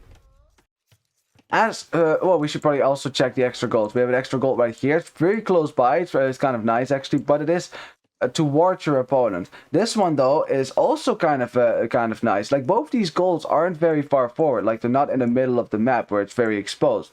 So these are actually nice goals to expand to. So putting a TC right there could be really nice. Now it is the bottom of a hill, so it can be siege pushed, but it does cover your wood line and your gold. So that's why I would put the TC there nevertheless. Same thing over here, although that is a more risky TC. That is an easy target for a siege push. Then for the Tatar player here on the right, we got stone in the back, which is kind of important because you might want a castle with Tatars for the silk armor attack. If you do choose to go for cavalry archers, we have gold in the back as well, a giant wood line in the back. Depending on how JorDan is going to wall this, he can easily secure some wood for himself. But his main goal is forward, and there's a hill right next to it as well. Something that TaToH did spot, so he does know where to hit in the end of feudal age. And we have some extra gold as well. So both players have gold to the back of their base, kind of, right? So lots of extra golds available. So it's not a whole lot of resources that can be denied right now. As JorDan is scouting around, sees that TaToH is heavily on one wood line. Probably also knows where to hit with his, what is supposed to be scouts then. For both players, I suppose. Lithuanian player already clicking up though, and if you ask how do the Lithuanians click up consistently with 18 pop, that is because they get 150 food at the start of the game for free, which allows you to get really, really competitive feudal times. Yeah, it's it's a really strong bonus. You can do a whole lot with that. You don't have to go up fast, but you can use it for that, for sure. And of course, yeah, look at that. It's like almost 50 seconds behind that JorDan is now to the fuel age, and not through any fault of JorDan. Like he's just going up by 20 pop, no TC idle time or barely any. It's perfect play, but you can't catch up with Lithuanians. It's just that simple. Now it's going to be scouts as well for the Tatar player. I didn't think it was going to be anything but. Although Tatars can also play with crossbows, right? Can also play with crossbows and archers. Because remember, the one big bonus that Tatars have, which is very nice on this map because it's a pretty hilly map, as you can see. The moment that you sit on a hill, you do extra bonus damage. And I know every Civ gets that bonus damage, but extra bonus damage. Against your opponent. And you take less damage as well. So fighting Tatars uphill is a big no-no. A big no-no. Do not do it. Don't do it. Don't think, oh, it can't be that bad. It really is that bad. Yeah, they will shred you. Tatars on the hill, very difficult to push off. You kind of have to make sure that they go off the hill and you take the hill on them. Because Tatars, of course, that bonus only applies when they are on top. It doesn't apply when they're at the bottom, of course. It's not like they take less damage as a result of being at the bottom. That's not how it works. It only works when they're on top of a hill. The hill gives them strength. As JorDan has already walled in most of his woodline because he recognizes that scouts are about to come out here for the Lithuanian player faster than he can get scouts out. So it's probably better to keep yourself safe for now. I wonder how much the players are going to wall. We have some slight walling at least starts of walls, I guess, for TaToH, but not a whole lot. It's mostly just to force pressure into your TC. If he walls on this side, this woodline is very safe, and so is his gold. The scouts congealing around the Tatar base, looking for a kill, looking for a way in. But for now, don't think there's a lot of pressure to be done. The tree is still on 61 wood, so it will not be an overchop for now. Also, JorDan, you microed this, right? You microed a villager away from this tree because you don't want to chop this one in particular. The berry's protected for now, I think. I think it's walled in, but it's hard to see, of course, because it's on a hill. Spearman to push away these scouts. At the same time, JorDan sending forward his scouts to do some counter damage at TaToH's base. But TaToH has some spearmen ready to protect himself, and yet their scouts are not going to get any damage whatsoever. At least not for now. We have TaToH Scout just running in the back of JorDan's base, and it wouldn't surprise me if both players are probably going to be more interested in adding some economy, although JorDan already going to gold now. I wonder if he's going to add an archery range in a second here, because if he already goes to gold, right, that's too soon. Too soon to go to Castle Age, right? You want to get more farms up before you do that. So I think he doesn't want to continue the scout play too long. I think he wants to do something else, maybe make some archers then. That might be the case again. Remember, archer play with the Tatars is pretty good. Yeah, there you go. There's the archery range. Also, I like how he basically blocked in one of these villagers, right? This is nice if you're up against knights and scouts, but remember, if you're up against archers, if you want to save this villager, you have to delete the mining camp, which is not something you won't want to have to do. So if your opponent does make ranged units, you're basically down a villager if they make it to the goal. Not seeing any ranges though for the Lithuanian player. For now, he's just making a whole bunch of scouts, to overwhelm his opponent. It's 6 scouts, 7 scouts in the map already. The left side, the wood line is walled off. Yeah, that wood line is fine. The only wood line that TaToH is taking right now, by the way. So I wonder if JorDan is bringing out some archers, which will be coming out in a second here, if he sends them to the berries, or if they are going to go straight to this wood line. You put archers right there, villagers can't escape. Yeah, of course, JorDan will have to keep himself safe as well. He is walling off, starting to wall off a little bit more. I guess he's walling between these wood lines now with buildings. Get a house up over here, very nice. Scouts still running around, but yeah, there's not a whole lot of damage that they can do because everything is neatly walled in, right? Everything is neatly walled in. Even though the big walls aren't up, because you're not going to need those.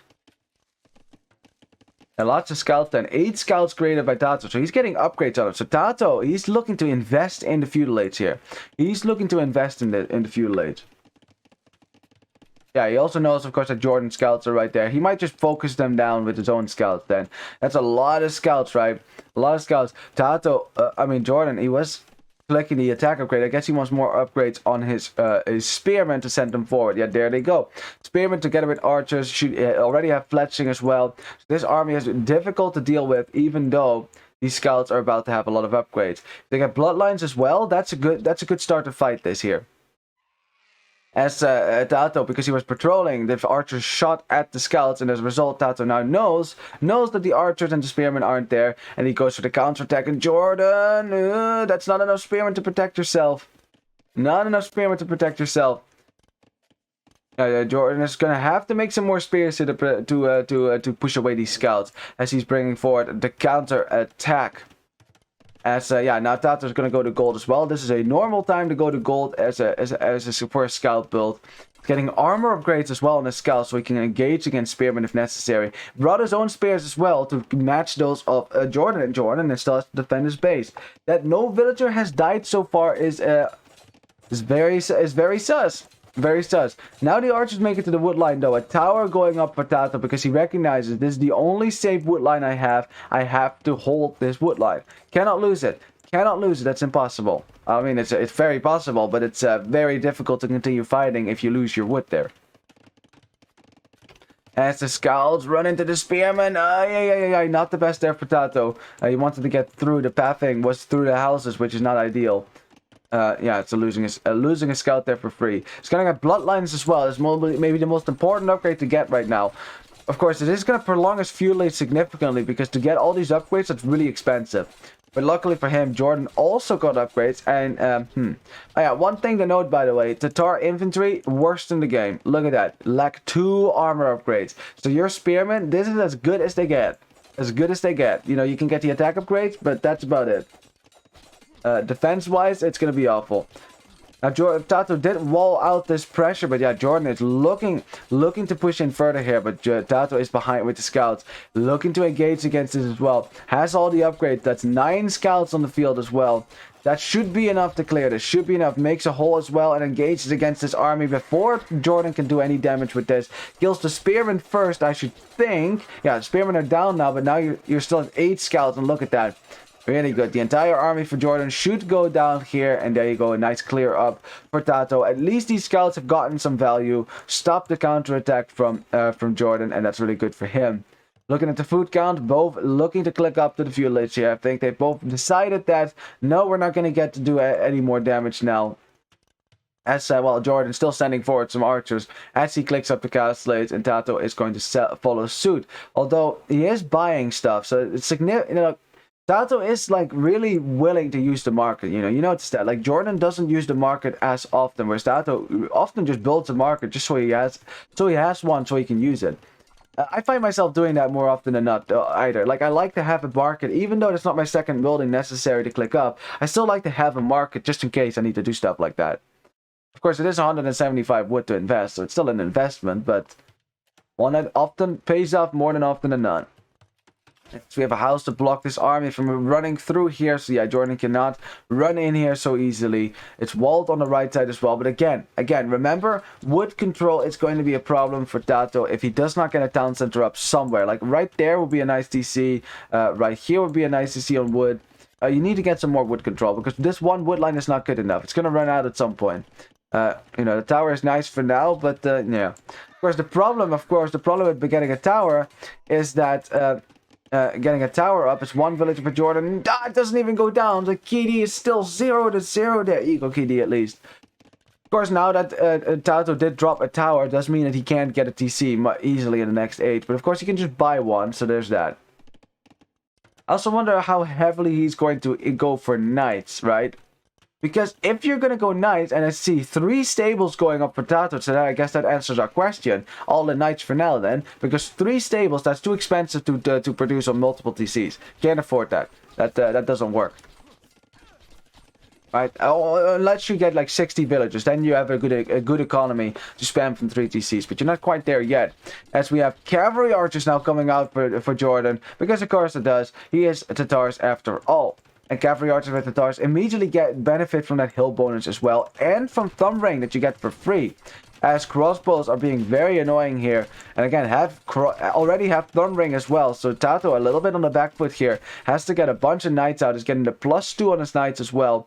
And a Scorpion to defend. So yeah, no down center yet for TaToH, which means that his wood control is still going to be precarious to say the least. There's also a hole in this wood line now, so that's unavoidable. But you have a tower at least, so that's good.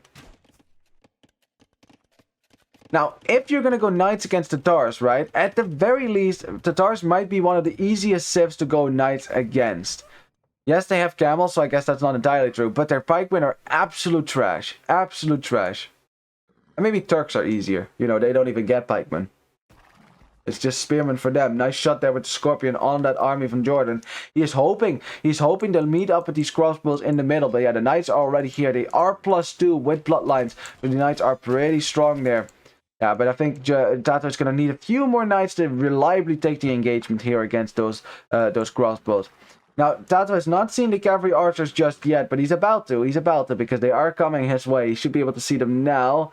And wow, that was close. Almost saw them. JorDan pulling them away for now. I mean, I think he expects as much, right? You're up against the Tatar, so that's why he already got the crossbows out. Now he sees them. There you go. Boom, boom, boom. Getting some damage in on these Tatar cavalry archers. And JorDan apparently it means to micro this down. But no bloodline on these cavalry archers yet. You see how fast they die. How fast they die to the Scorpion bolts. Look at that. Doing a lot of damage there. One Scorpion does go down, but I think it got its value worth, I'd say. Got some scout raids in the back of JorDan's base, and for the first time, villagers actually die. Villagers actually die. A 3-0 eco KD now for TaToH. As JorDan is gonna have to build his cavalry archer numbers again. It's getting bloodlines now. That's good. That's the upgrade that you definitely need here, especially to fight against those suckers. We have TaToH going out to the woodline up top. But remember, no TC yet. But he did buy stone right now. So I think he means to get a TC up. He wants to get a TC up on this side. But TaToH, I'm not sure if JorDan, I'm not sure if he knows about it. But he can't see the trees being chopped over there. So he might push this way. TaToH trying to distract his army from going this way. Hiding his villagers at the same time. I think JorDan, he's looking for it. He's looking for it. He's looking for it. Trying to force the occasion here. Sees the villagers now. Oh, TaToH, no. No ballistics is in as well. Yeah, this is what cavalry archers were meant to do. And TaToH, unfortunately, going out to the wood here before the TC was up to protect his woodline is going to pay the price for it now. Losing a bunch of villagers. And that is a big deal if you're going 1 TC knight all in. Because you need the vill count. Absolutely need the vill count. But now, TaToH coming in from the other side with the knights. They are +2. Scorpions from the one side. So yeah, JorDan cannot stay around here, especially with the crossbows, which are probably going to go down, most of them. He's getting to the hill though. Tatars with the hill, very dangerous. Look how fast the knights die here. Oh, TaToH losing all his knights as well. Not the best here, not the best. Scorpions also going down to the cavalry archers, and yeah, this is looking really good for JorDan. Looking really good for JorDan. Look at the score difference. Look at the army difference. This is looking fantastic for JorDan here. What a great engagement for him. You know, for one, not switching into cavalry archers first, making some crossbows as well to get yourself an advantage, and TaToH calls the GG because he recognizes all-in knights doesn't work if you lose villagers, because you need to build your vill count to a point where you can actually start spamming knights reliably and add a TC. And yeah, that TC was going to get the knight as well. He knew that. That TC should probably have gone up on this side. That would have been much safer as well, you know, closer to your other wood line. You know, I get having a forward TC is nice to get some vision and defense on that side, but JorDan recognizing an opportunity, taking that opportunity and pressing that the engagement. You know, if he chased the knights, which is what TaToH was hoping JorDan would do, it would have been okay. But I think JorDan, he did see those trees being chopped. You can see that in the fog of war. So he knew there had to be villagers over there. And he knew that TaToH, who was running away from him, wasn't going to be able to stop him. So he went that way anyways. And the cavalry archers got all the kills. And that was great. Eco KD 7-4.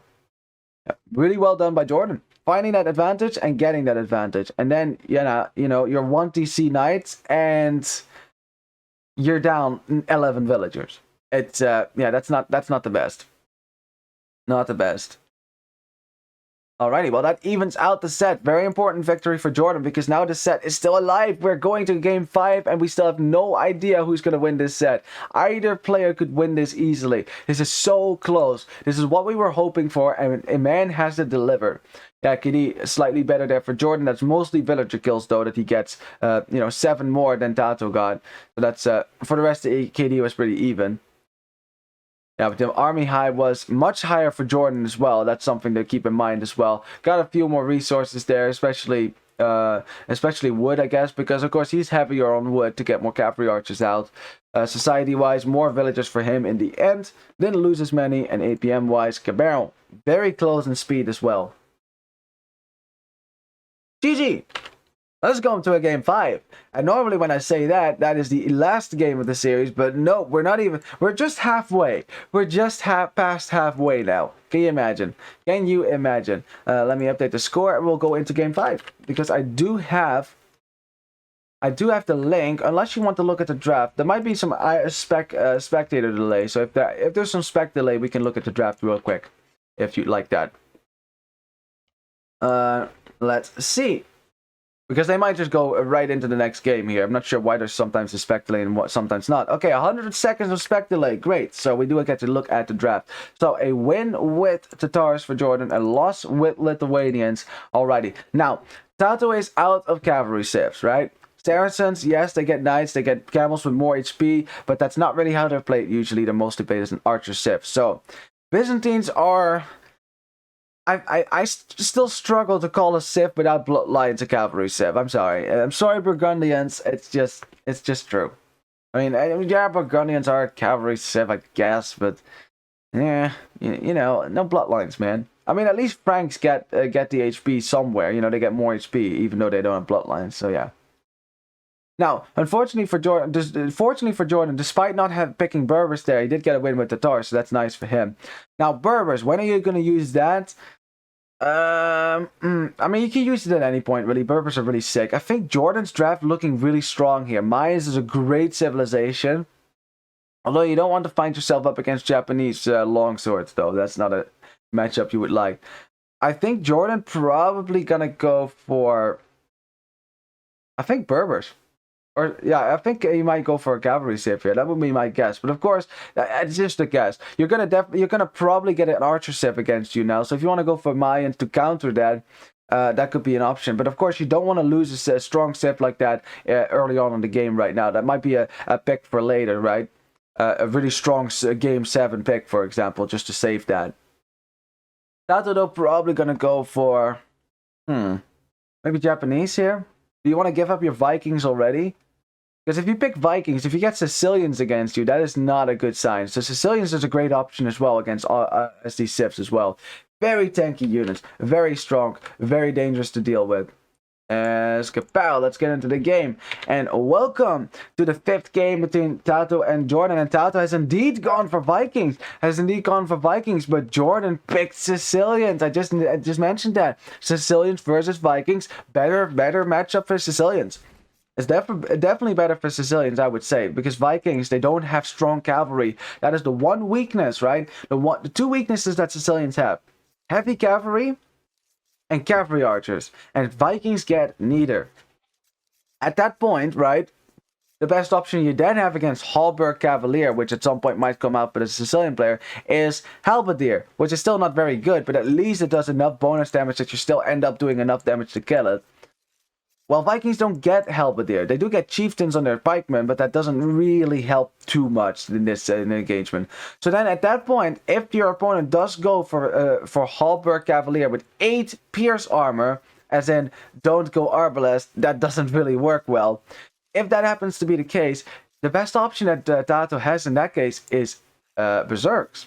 So we might actually get to see Berserks this game if TaToH decides to go for that. Now, of course, that's late game stuff, right? We're not there yet. Until the late game, Vikings still have good options as well.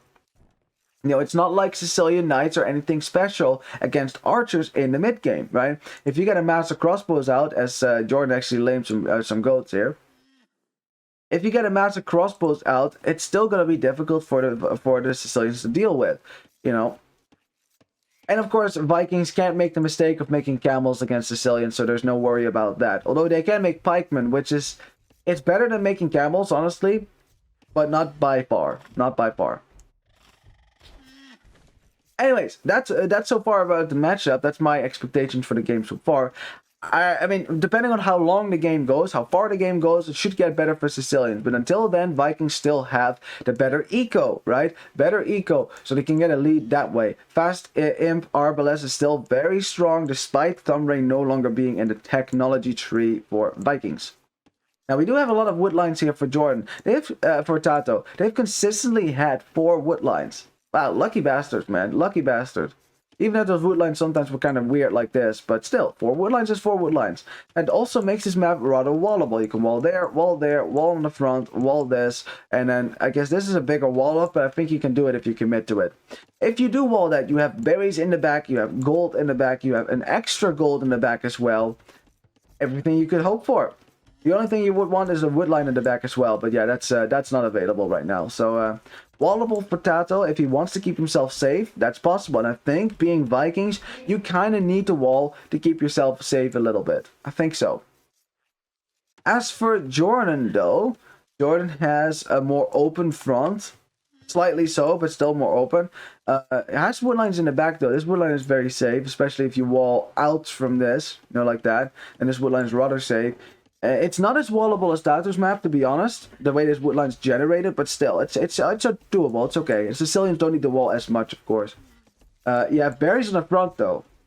Berries on the front, gold on the front, and Jesus Christ, look at this giant freaking hill in the front of JorDan's base. He's not going to be too happy about this one.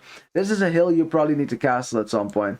Yeah, you can build buildings on top of it as well. That's probably the smartest way to wall around it, but if TaToH gains control of this hill, that is not good for JorDan. Of course, TaToH has a bunch of hills in the front of his base as well, but at least there's no gold at the bottom of it or berries. So it's a lot better, right? This hill is threatening, but not life-threatening. That's some extra gold for TaToH forward. Of course, we already said that the other extra gold is down there, the back of his base. JorDan, though, also has a forward gold, and oh, and a back secondary gold as well. It's kind of nice, but it's very exposed in the middle of nowhere here, so it's not like the safest gold in the world. But options is options. You can push stuff for this gold, you can always go out to that gold, which will probably be outside of the walls, I should imagine. Alrighty, well, so far for the Dark Age talk, let's see what players are going to go for. I should think 21 pop, no one on Archer, so Scouts again then. Don't think the Viking player is going to do that. No, the Viking player is drushing into archers. Yep, there comes the drush. And oh, JorDan, he's going to be scouting that? Is he going to see it? Is he going to see it? He's so close. Yeah, he's going to see it. He sees it now. He was already thinking about it. He probably expected as much. He didn't see the barracks, but now he sees the drush. He's just going to track and trace that. And there you go. Problem solved. Now, he is, of course, he's going to be up earlier to few late, which is nice, as JorDan does lose some scout HP, though, as TaToH is being very aggressive at his scout right now. JorDan dead wallet is berry, so that is safe for now. Drush should not be able to do any damage there. But again, forcing quick walls is also damage. It's also damage. Yeah, JorDan, you know, is going to have to wall in his wood line perhaps as well, as he is going to go to gold now. Okay, so it's going to be archers. I figured, I wondered if that was going to be the case. You know, his scouts, I mean, Sicilian scouts are awesome as well. They don't die to spearmen, which is great, but you're going to be up against archers yourself. So having an archery range up, get your own archers out to make some, maybe some skirmishes as well, could be really good. Now remember, by the way, one thing to remember, if you're going to engage in a skirm war with Sicilians, that's not a good idea. Not a good idea. Because their skirmishers versus your skirmishers are significantly better. Significantly better. Because most of the damage the skirmishers do to other skirmishers comes from bonus damage. And Sicilians have that. They only take half. So that's much better for them. Just FYI. That's yeah, TaToH just wants to get into the wood line, but that should not be a thing. Archery range going up. I don't think the drush is going to do all too much, but at the very least, it allowed TaToH to get his walls up, and the walls looking nice. And I love, by the way, that he walled over here, not there. This is the cheaper wall off. You just place a house and you're done. But this wall off keeps your wood line kind of safe. And also, the TaToH again, only on what wood line. So it's kind of the same problem as last time. I hope this time around he can get a TC up to protect himself. Should be okay, though. You know, he's gonna... Wait a second, Wait, hold on just a minute. That is a lot of farms. That is a whole lot of farms here. That is an incredible amount of farms. Do you see that? That is looking like fast castle. Is TaToH going to try to go fast castle? He has berries behind his walls as well. Has farms up. Has gold behind his walls. He's a little bit late to the gold, but yeah, the 4 villagers should be able to do it in time. Is he going to try the FC? He's still delaying JorDan in the back of his base, but I think JorDan has seen the amount of walls that TaToH is going for. The fact that TaToH is still not up in feudal age, I think TaToH means to go fast castle here. That's 29 villagers. Wow, that's really late. Wait, hold on a second. No, hold on a second. That is a really late feudal time, actually. What happened there? He must have been delayed somehow. Did JorDan lame? How did we miss that? I don't think so. Huh. Because 29 villagers, that's a late. That's even for fast castle, that's late. You know, fast castle is usually like, you can do it with 25 bills. At least reliably so. As, ooh, JorDan coming forward with a dungeon now, because you don't get a tower, of course, which is kind of funny, because if he did get a tower, he could put it right there, which is like the best tower spot ever. Vivi's mouth is already watering at seeing this perfect tower spot. Perfect. The only thing that's not perfect is the fact that that JorDan could see that. But yeah, I mean, that tower will go up. JorDan, he's probably expecting this. He's probably expecting the tower. I'm not sure if he saw it or not. Maybe he saw the archers come by, anything. Oh, no. He sees the palisade wall. He can see the palisade wall. That's how he knows. That's how he knows. Still harassing JorDan in the back of his base. But yeah, he knows the dungeon is going up. Now he's going to force drop a tower because he has to. He has to. As now, JorDan is trying to finish the dungeon there. It's a 91%. That might still go up, but I don't think JorDan is going to commit to it. It does have more HP than a normal tower, though, so it's pretty strong at that. And that's, yeah, as JorDan is dealing with this pressure in the back of his base, not the best for JorDan. And yeah, TaToH, gonna get his buildings, is going to click up. Is going to get rewarded for being greedy here. And it's greedy, right? Because you should not be able to get away with this, and especially not with a map that TaToH had. I mean, look at this. Like, he had gold in the back and wood in the back, yes, but fast castle with that map, that's kind of sus, huh? And now JorDan kind of wasted a whole lot of stone on this tower, and it's a waste because the tower was deleted or shut down or whatever. JorDan did get some stone back, but not all of it. Dungeons, of course, are very expensive, and it was almost fully built. I think maybe just commit to it, really. You know, you dodged with one villager and built with the other one, I don't know.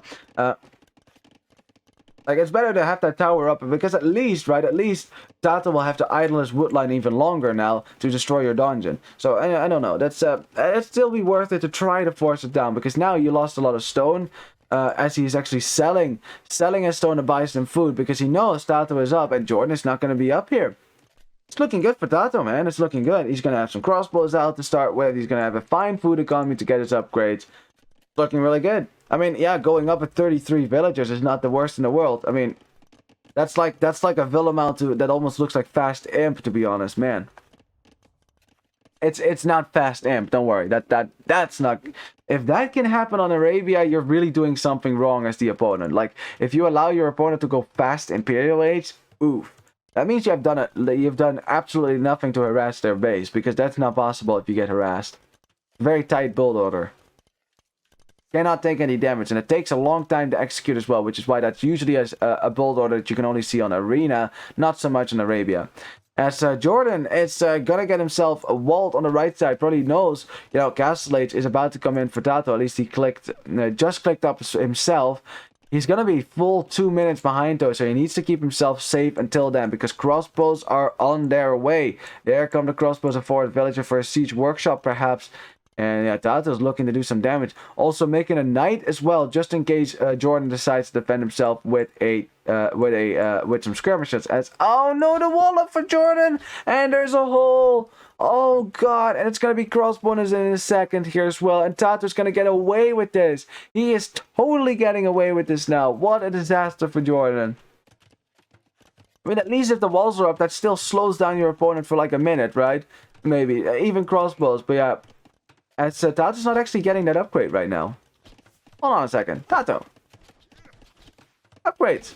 Why is don't make knights. Upgrades. We need buck and arrow. We need crossbow. This fight would have been a big win for you.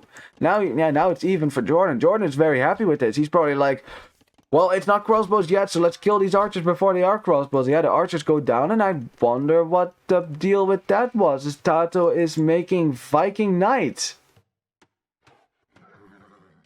Huh. Is that just me, or is this just kind of confusing? As we have, yeah, Siege for, we have Knights for. Is TaToH turning this into a Wong Rush? Is that what we're doing? You're not Celts, though. I mean, it's just some Knights now. I mean, that's definitely going to surprise JorDan, because he probably did not expect to see Knights. Ooh, Archers, though, dying to a mangonel shot. Nice shot there. As JorDan is not seeing any crossbows. I wonder what he's thinking about this right now. Because remember, Viking Knights, yes, you get some armor until it encapsulates, but no bloodlines, so they're not good knights. They only have 100 HP, which is not great. Not great at all. As his house will go down, JorDan does not have any gold in the back of his base right now. This gold is out there, so if he builds a town center there, that could be good. But the 1TC that he's going to build goes up right here. Knights get in. JorDan doesn't really have an army right now to defend, but he will have a monk, which is pretty important. It's getting down watch as well for the vision. It's making some spearmen, or at least he made a spearman just a second ago, but that's not going to do a whole lot here. And yeah, for now, there's not a lot that JorDan can do against this pressure from TaToH. Now, TaToH is basically all in right now. He is basically all in, because he did use a stone for a tower, but that was probably not the plan.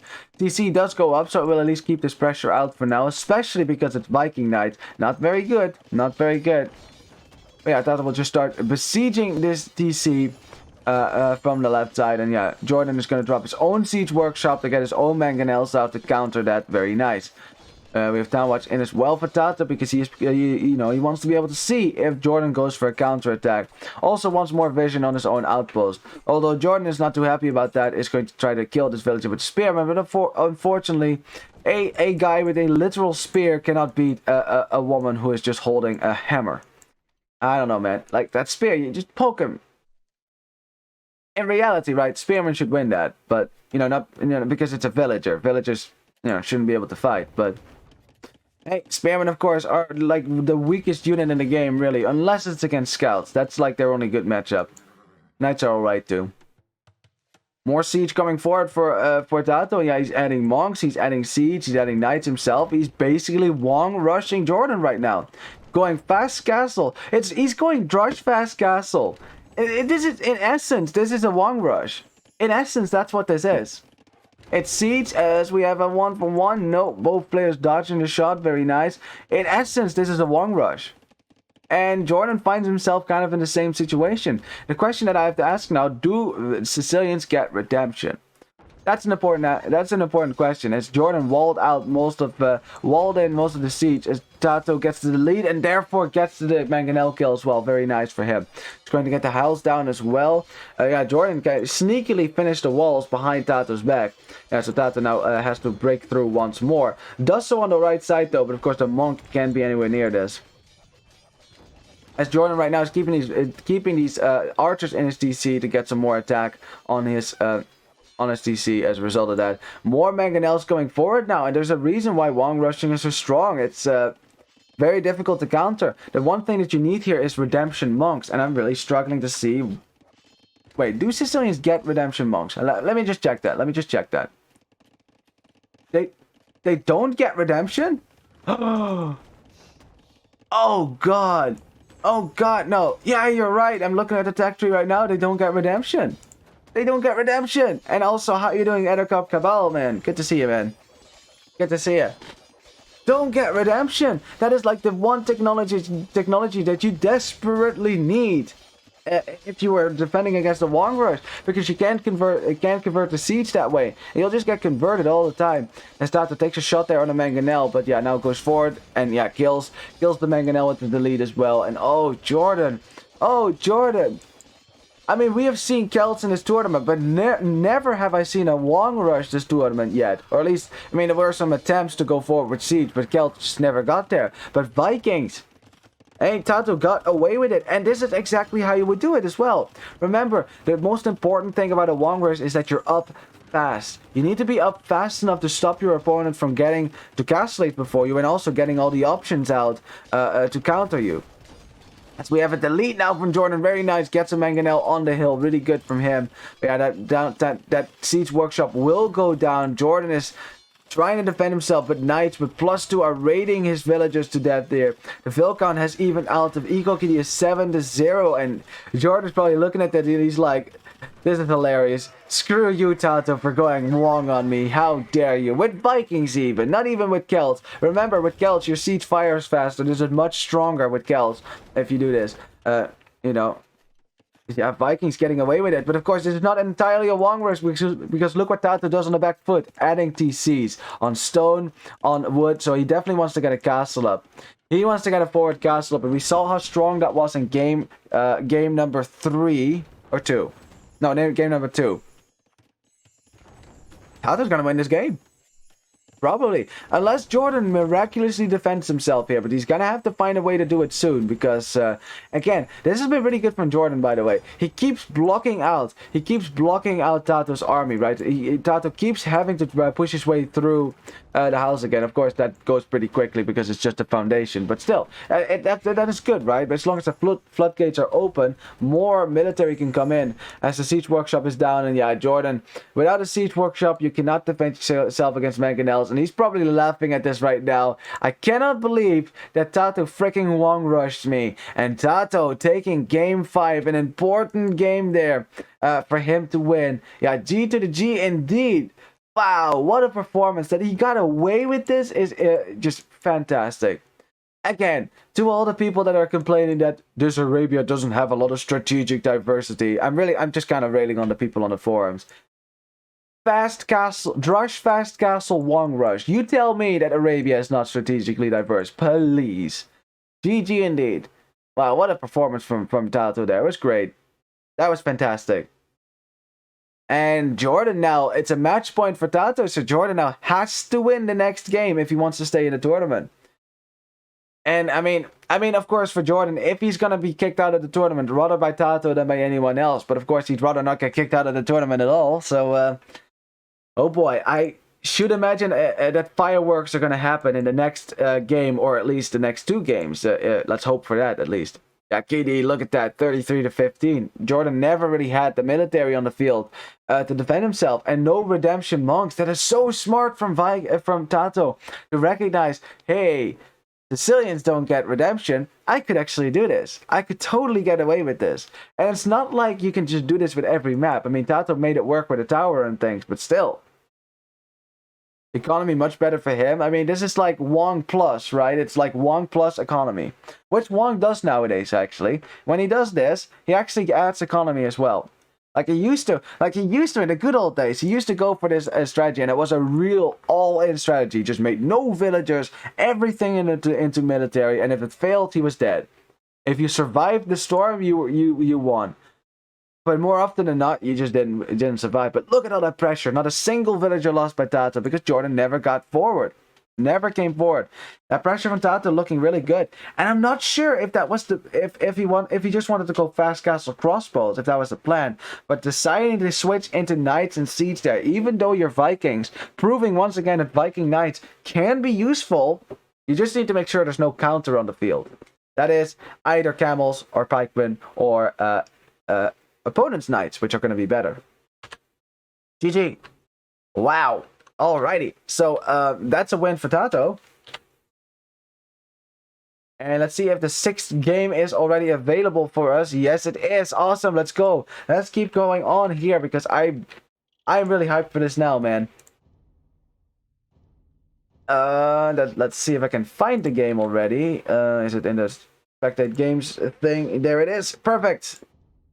There will probably be some spectator delay, so we probably have some time to look at the draft. I should think. Oh, only 25 seconds. Okay, really quick, really quick. So a loss for Sicilians, win with Vikings. I think JorDan might just pick Mayans or Berbers here. Not Malians. I don't think Malians. That's like the strongest Cifs he has is Mayans and Berbers. So I think Mayans or Berbers. And if TaToH expects Mayans or Berbers, you know, Byzantines might be a nice counter there. Japanese might work as well. So we'll see. Again, we only have 20 seconds, so I don't have a lot of time to talk about it now. That's why I'm rushing through it a little bit. Oh, an error message. That's okay. And kapow!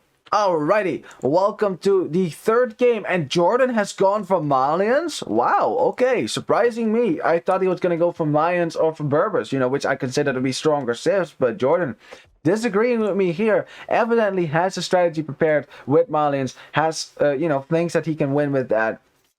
Now, TaToH has indeed gone for Byzantines, that's what I thought he would do. You know, but of course, with Mayans or with Berbers in mind.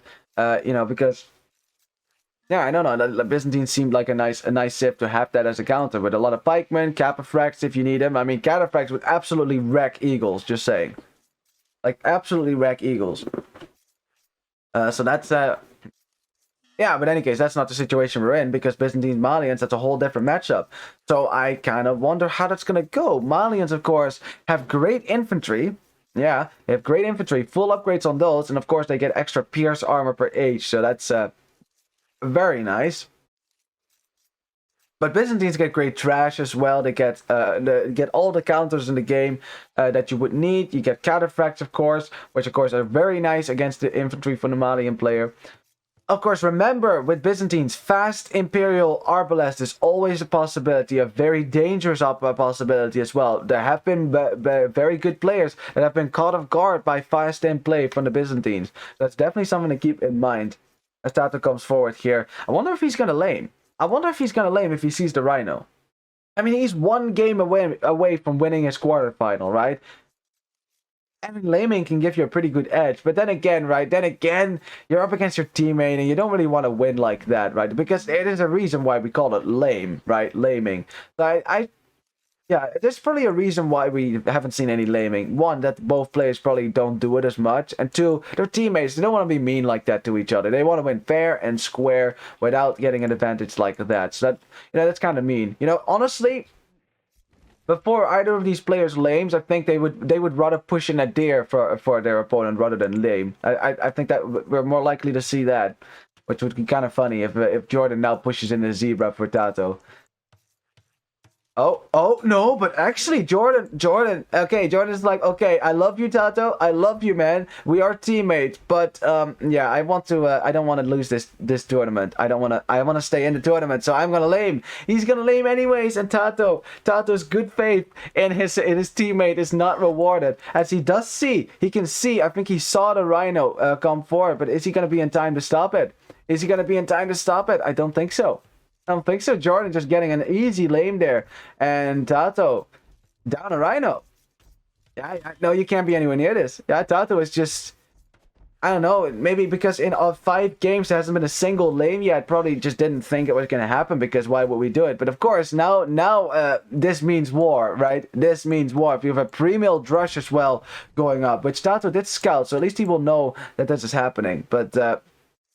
laming is fun, huh? Yeah, laming is fun, but not if you're on the receiving end of it. And TaToH's probably like, you traitor. I thought we were friends. Our friendship is friendship over. Nah, it's okay. TaToH will just push in some of his hunt to balance out his economy. He can't counter lane because, of course, no Rhino. And of course, yeah, there's no Rhino to lame anymore. So TaToH is going to be a bit behind here, but... a bit of a competitive edge there for JorDan. He needs something, right? I mean, he does not want to lose this 6th game. He wants to go to a game 7. So here we go, a drush going forward. Now that you got an extra Rhino, you could even consider making a 3rd militia. Although that's not really the meta anymore. It's not really the meta anymore. Although, right, JorDan did get 10 gold. He must have mined 10 gold here. Did he not? Huh. I guess not. That's weird. Because he does have 60 gold, so... Huh. Anyways. Oh, no, wait, it's 20 gold per militia. Never mind. That checks out. Never mind. That checks out. Anyways, Josh coming forward. Of course, TaToH. I mean, JorDan did not really scout a whole lot of TaToH's base. But yeah, now is going to find the berries and things like that. But but TaToH, of course, who saw that JorDan was going to go for a drush, has already walled in most of his resources. Doesn't look like there's any holes there. There is an idle villager there, actually, which doesn't show up as an idle, unfortunately. When they bump like that, they don't actually show up as idols.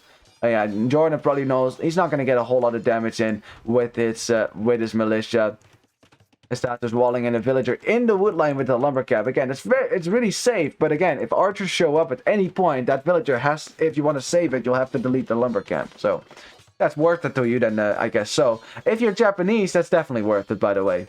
50 wood for a villager that costs 50 gold and can 50 food, I mean, that can gather way more than 50 wood in its lifetime. Delete the lumber camp, just rebuild it. You're Japanese. Let's not skimp on the cost for a life there.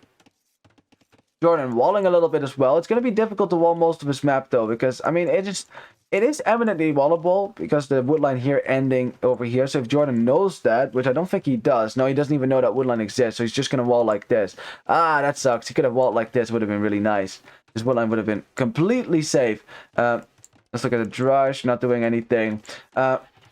So yeah, but he's going to wall, he's going to have his berries behind the walls, but they're forward on this hill. Gold will be behind, also on a hill, but again, far behind the walls, as the scout makes it in, trying to kill a villager, but that should not be possible. Walls on the other side as well, so yeah, not a lot of safe wood options for JorDan now as a result, but he will have a safe-ish base with Malians. And Malians, of course, have a lot of options, right?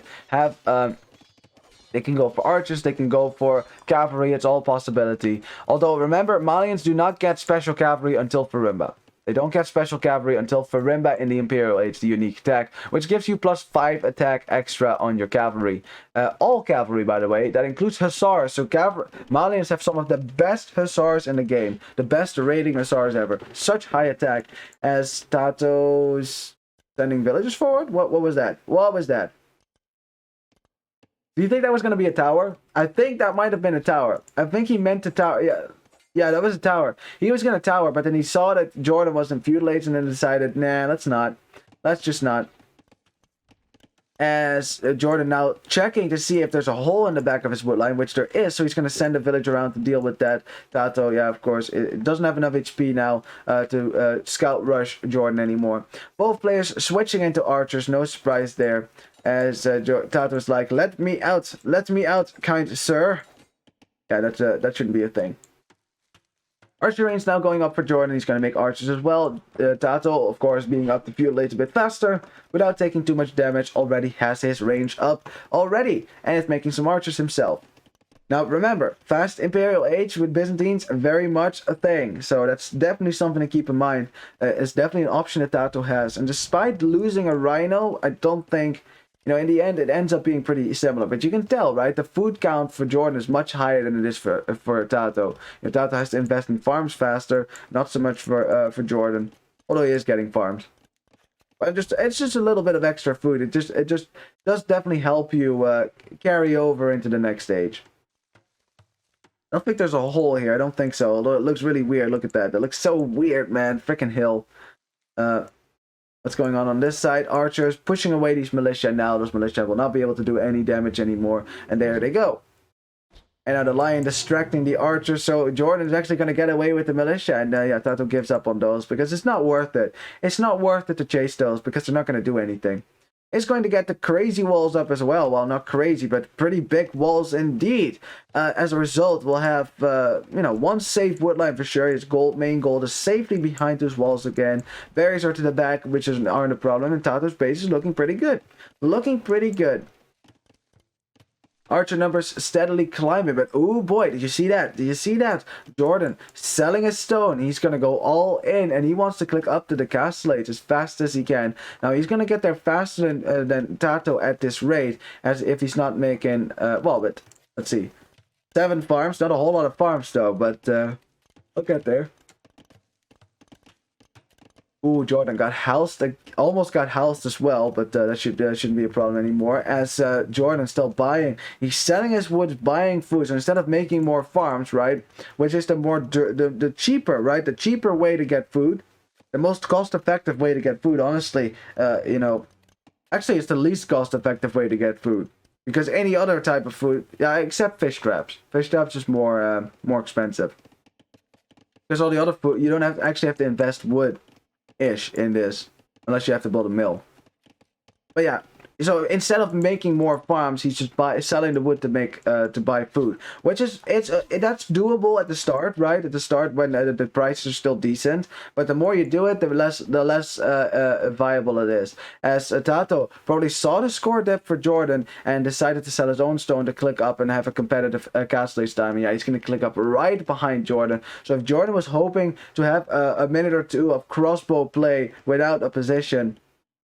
Yeah, he's only a minute or so ahead now. So we'll have crossbows. These are going forward right now. TaToH is fully walled though. He's also double walling most of his base, so not a whole lot of damage that JorDan is going to be able to do here. Yep.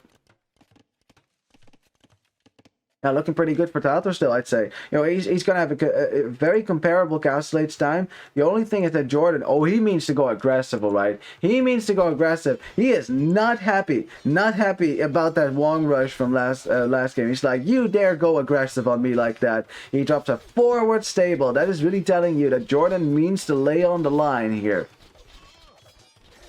Lay it on the line, for sure. I mean, both players are essentially all in now because they both sold their stone. You know, TaToH house walling behind here to keep out this forest for now, and that is doing, you know, he's doing a marvelous job at that. There should be a hole between these palisade walls. There should be a hole here. It doesn't look like it, but the fact is that's also an edge tile, so there might be a hole between these two palisades. Even though it doesn't look like it, there's a hill here though, so I guess not. Maybe there's just something weird going on with the placement, but this wouldn't happen if it's continuous, right? Siege Workshop going up as well for JorDan. TaToH probably going to get a Siege Workshop on this nice little hill in front of his goals as soon as he sees the siege from JorDan. At least. Yeah, it's now JorDan has to better his way through a second layer over here. And remember, Byzantine houses, a lot more HP. Yep, and now there comes the Siege Workshop, kind of on a hill. Very nice. We have crossbows as well from TaToH. He's just going to defend himself. In the meantime, sending some archers around as well, which JorDan is looking for with a knight. At least he has a knight patrolling on this side. As a knight patrolling for now, he's scouting around a little bit. Might run into these archers. Oh, he's just going to miss him. Just going to miss him. No, wait. Oh, sees him now, but now it's crossbows. No upgrades on this knights whatsoever, so I think the knight should go down to the crossbows. Yeah, TaToH will snipe that easily. At the same time now, yeah, houses, there's siege already behind it, so I think JorDan's just going to change his direction of attack. Probably going to sit on the hill over here, shoot down this archer range. That would be a nice way to attack. As TaToH is hiding his crossbows for now, waiting until JorDan forgets about them. Okay, JorDan, recognizing that my all-in is not really doing as much damage as I hoped, my castle age time is not that much more fast. So instead, he buys some stone, buys himself a town center on the wood to keep himself safe. Also because he sees the crossbows, right? You know, and they won't get in because there's a market here, but better safe than sorry, right? Better safe than sorry. Now, ideally, of course, the town center goes up right there on the gold as well, especially because both your secondary goals are right here in this area. The militia finally go down, the town center goes up, and the crossbows have to run away. Yeah, this would have been a really nice TC spot. Probably the second TC might go up over here. Or the third one, I mean. Anyways. Yeah, I always call the third TC, I always call it the second TC, and that's just because in my mind, right, it's the second TC that they're building, because you start with the first TC, that doesn't really count as a TC, you know, you already have it, so that's why my mind says second TC, even though it's the third TC in total. Mangonel behind for TaToH, but of course it's a really nice hill for JorDan to control. Getting a siege workshop on top of this one would be really nice, actually. Main gold for TaToH is right behind it, and if you look at the secondary goals for TaToH, one over here, and the other one is over there. So both outside of his base. So he needs to keep control of his main gold. Crossbows trying to get into JorDan's base, should be able to do that in the end. Knight chasing down some crossbows down here. Again, still no upgrades on the knights, so getting this value, very good. Killing those crossbows, very good for JorDan to find that. You know, those sneaky little armies that TaToH keeps sending around. At the same time, with crossbows harassing TaToH in the wood line, but TaToH is just he's very safe. The only thing that he needs right now is another town center. So, you know, just start booming a little bit, because JorDan is producing from 2 TCs right now. Is buying food because he doesn't quite have the food to keep producing for now. You know, so he is at 52 villagers, 46 for TaToH. We got some crossbows running around. TaToH is looking for them, but he might actually run into the crossbows over here. Something that JorDan can now see. He has the better numbers and can get rid of this army right now. But he doesn't have ballistics yet, so both players is microing for now. Split micro for JorDan, but splits into the fire. Kills another crossbow for TaToH. TaToH looking for the hills. Shoots another crossbow down for JorDan as well. Mangonel shot though. Great Mangonel shot for JorDan. And yeah, TaToH was looking to chase that, but now sees a Mangonel, and it's like, let us not attack that. Ballistics coming in now for TaToH as well. Not so much for JorDan, who's still buying stuff, by the way. He's buying food. Wait a second. Food going up. Gold going up. Second building going up. His 2 buildings already. Nah. I was thinking, is he trying to go fast imp here? Which, I mean, with Malians, with Byzantines, that makes a lot of sense. With Malians, maybe not so much in this. At least not now, right? Because if you go fast imp here, what army are you upgrading? You don't get Bracer, you don't get... You do get Arbalest, I think, but you don't get Bracer, so it's not really the best option. You would do that for cavalry. You would do it for cavalry, but not a whole lot of cavalry on the field right now. To be fair, none. As we have a TC now for JorDan. JorDan wants to keep this army out. He can't really count as the Mangonel still chasing, so he needs to keep this army out for just a second there. Villager going down. The first eco kill of the game there, as another villager bites the dust there. JorDan desperately trying to get this TC up. The Mangonel though chasing this army for now. So yeah, TaToH has to keep on the move there. And there's no hole on the right side, so this is a really nice little peaceful area there next to a little oasis. Yeah, TC goes up. Very nice for JorDan. Now TaToH did see that TC as well, so now you know it's okay. JorDan is on 3 TCs. I should probably go to a 3rd TC as well to catch up. Or, and that's the other option, I go fast imp.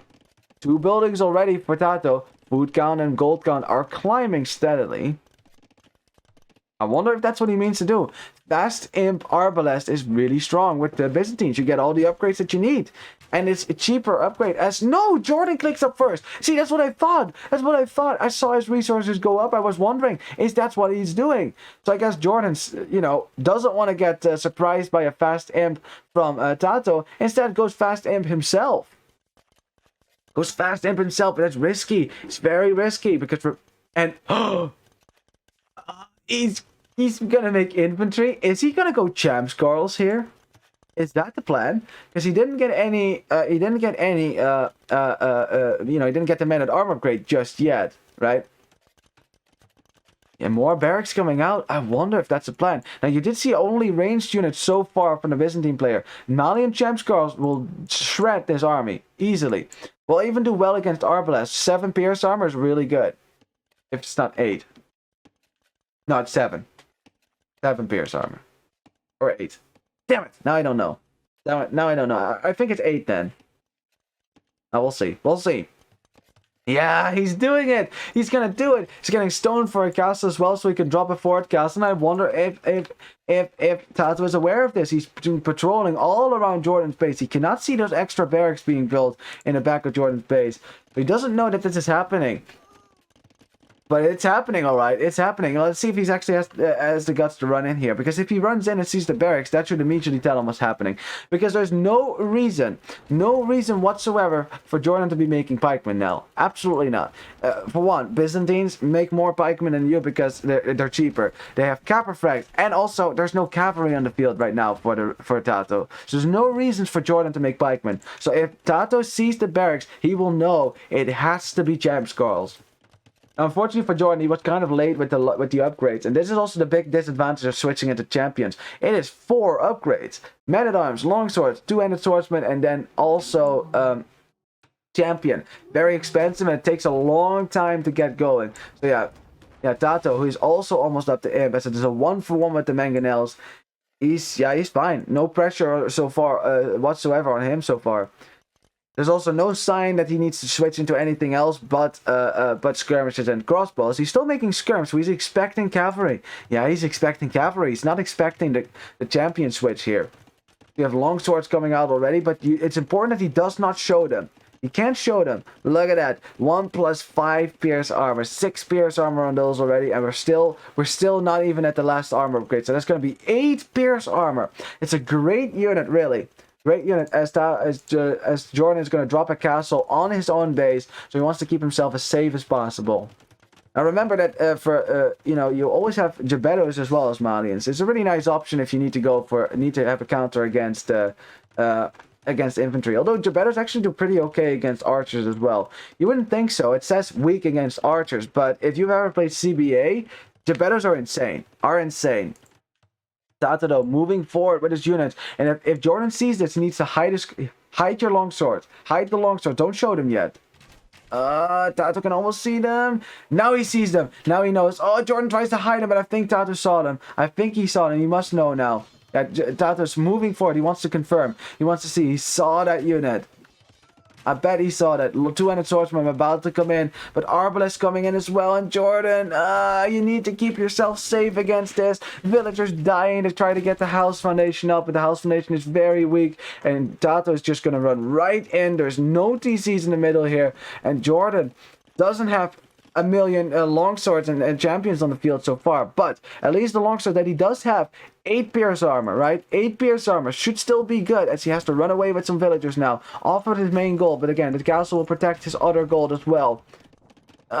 Sending in the two-handed swordsman, is it going to be enough? Only 18 on the field right now, but where are they? They're still in the barracks. There's some in here, let's see. Not a whole lot, though. Not a whole lot. Sending out the 200 swordsman now. Let's see how this is going to go. Let's see how it's going to go. 200 swordsman getting close by. Taking very little damage right now. But TaToH, not very interested then. He isn't interested in keeping his army alive. He wants to snipe as many villagers as he can. Because he knows JorDan has been on 3 town centers. I am still behind in the villager count. At the same time, making hand cannoneers at home. Bombard cannons at home as well. Coming forward with some siege. 200 swordsmen are absolutely going to wreck this, but if you get hand cannoneers in the field, now that is a better counter. Still not ideal, because they still don't do as much damage as they normally would do, but hand cannoneer might just do the trick here. And it sucks for JorDan that he already had to show his two-headed swordsman. Like, ideally, right, you surprise your opponent on a hill right here, and then it's too late for JorDan to switch into something. And now he has all the time in the world here to go for hand cannoneers, which have bonus damage versus infantry. So that's 27 attack minus 8, which is 19. 19 attack versus skill for two-handed swordsman with 60 HP. Yeah, that's pretty decent. That is pretty decent. That's 3 shots and they're dead, basically. On average, we're really 4, but you can't round up, unfortunately. You have to round down. TaToH just, I don't know. I mean, Champ Scarls, it's a great unit, really. I mean, it's not like JorDan can really afford the Champ Scarls for now, as he's getting archery ranges as well. Probably, I'd say, for skirmishers, right, against the expected hand cannoneer, because you got to think, what would I do in this situation? Well, I'd go for hand cannoneer. Well, JorDan is going to see it now. He's going to see them now. Let's see how the hand cannoneer, which fire faster nowadays, how they do. That's TaToH shooting down that siege workshop, which is of course still a threat to him. Shooting that down, making sure that can't make anything. More hand cannoneers coming out. Let's see what JorDan is doing. He's getting cavalry armor right now, and he's not making a whole lot of longswords. So I guess he didn't get the champion upgrade as well. So I wonder if he's just trying to debate TaToH into investing in a very expensive unit, which is the hand cannoneer, but then in the end not really go for that unit. And look at that! Look how little damage these freaking two-handed swordsmen take.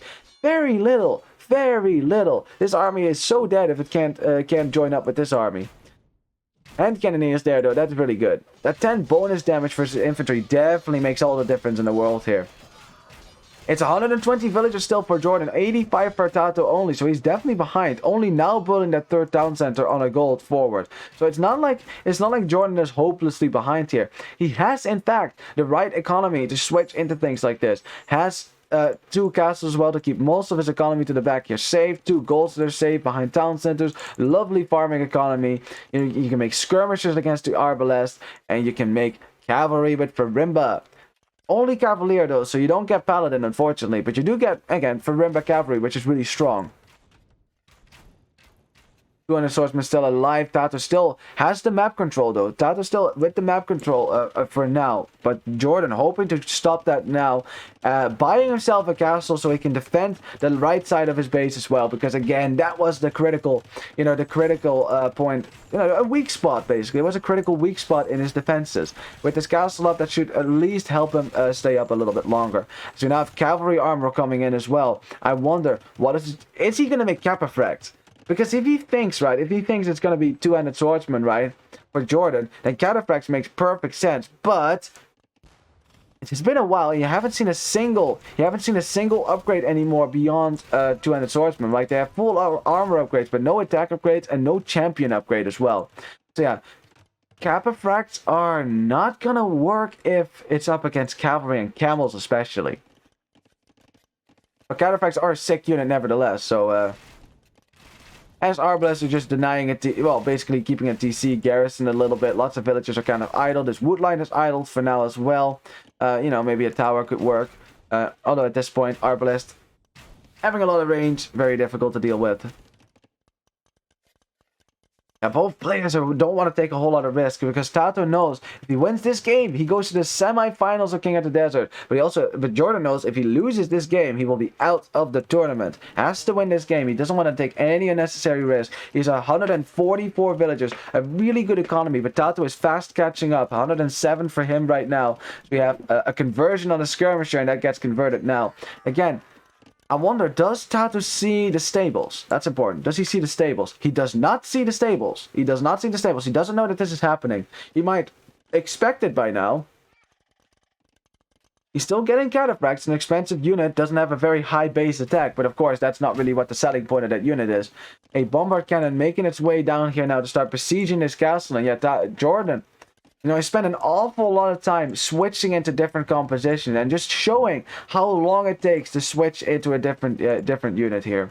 As we still lack Farimba. That is coming in right now. Pretty expensive upgrade as well, but you'll see these Cavalier will have +7 attack in a second here. Now, Bomber Cannon starting to besiege the buildings on the right side of JorDan's base. And JorDan now, raiding the stone over here, which you could see with his outpost. Very nice. Yeah, of course.